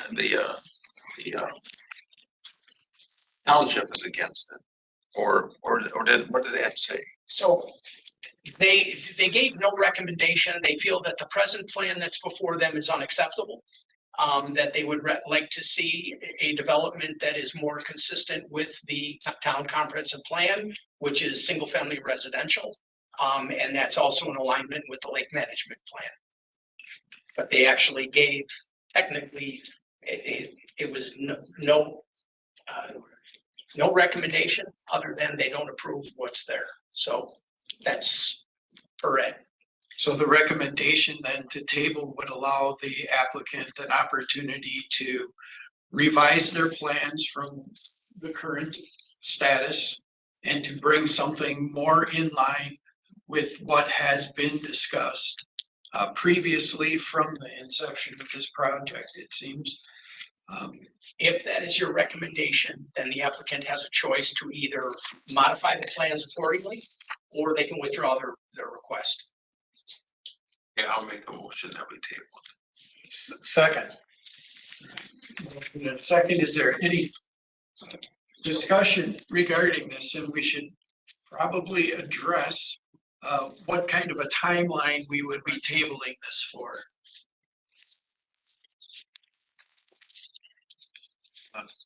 Someone up to the developer, if they want to resubmit a plan. We have to put it to the time they want. We shouldn't have an open-ended table. Right. No, I would engage. If you wish, we could ask the applicant what time they would need, or. Yeah. How much time would you need? We're prepared to work with you, come back next month. I think there's 90 days. We're actually technically making a recommendation at the present time, so we're within that 90-day window. So now, we're making a recommendation, so yes, per code, we're within that 90-day window. I think in that, given the fact that you have to have documents back to us for the next meeting in just a couple of weeks, I don't think that actually gives you adequate time. My recommendation, it's up to you, but I would like to see us possibly come back in August. That would give you guys adequate time to take a look at the plans and see how you can address the comments that you've heard tonight. That's fine. Not in a big rush. We just want to do it right. So then is tabling until the August meeting acceptable to the board? Yes. Yes. Yes. Do we have I don't have a calendar. Does anyone have it? Okay.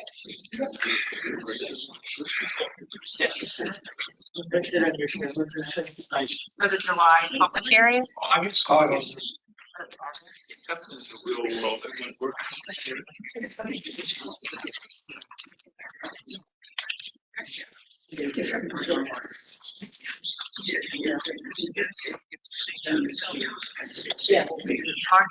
public.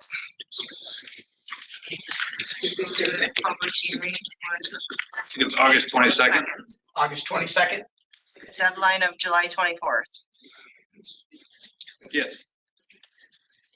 Corey, did you hear that? July 24th is the deadline. Okay, thank you. Ed, did you make that motion? It is. Would you amend that motion to those dates? It's August 22nd. August 22nd. I know there's oftentimes an issue with the fair, so. Yeah, we've taken that into consideration. We actually backed everything up. I think it sucks. They just keep stringing them along saying you don't get the message. We're denied it. They said if it was denied, you have to wait a year before he can reapply. Well, they don't want to sue you. Now he wants to come back for another meeting in July, and they said that I don't think that's enough time for you to.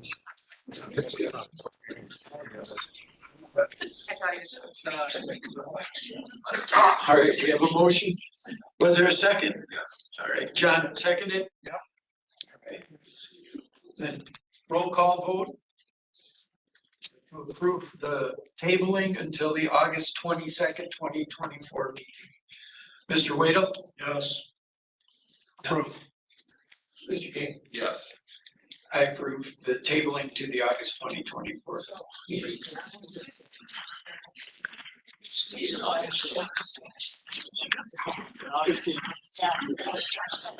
Next will be reviewing possible action on request for extension of license permits. I have no extensions.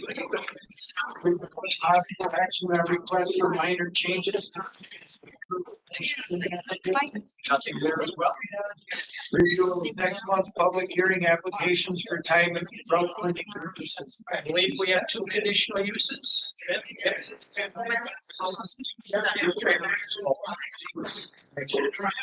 So we received our financial report, anything additional?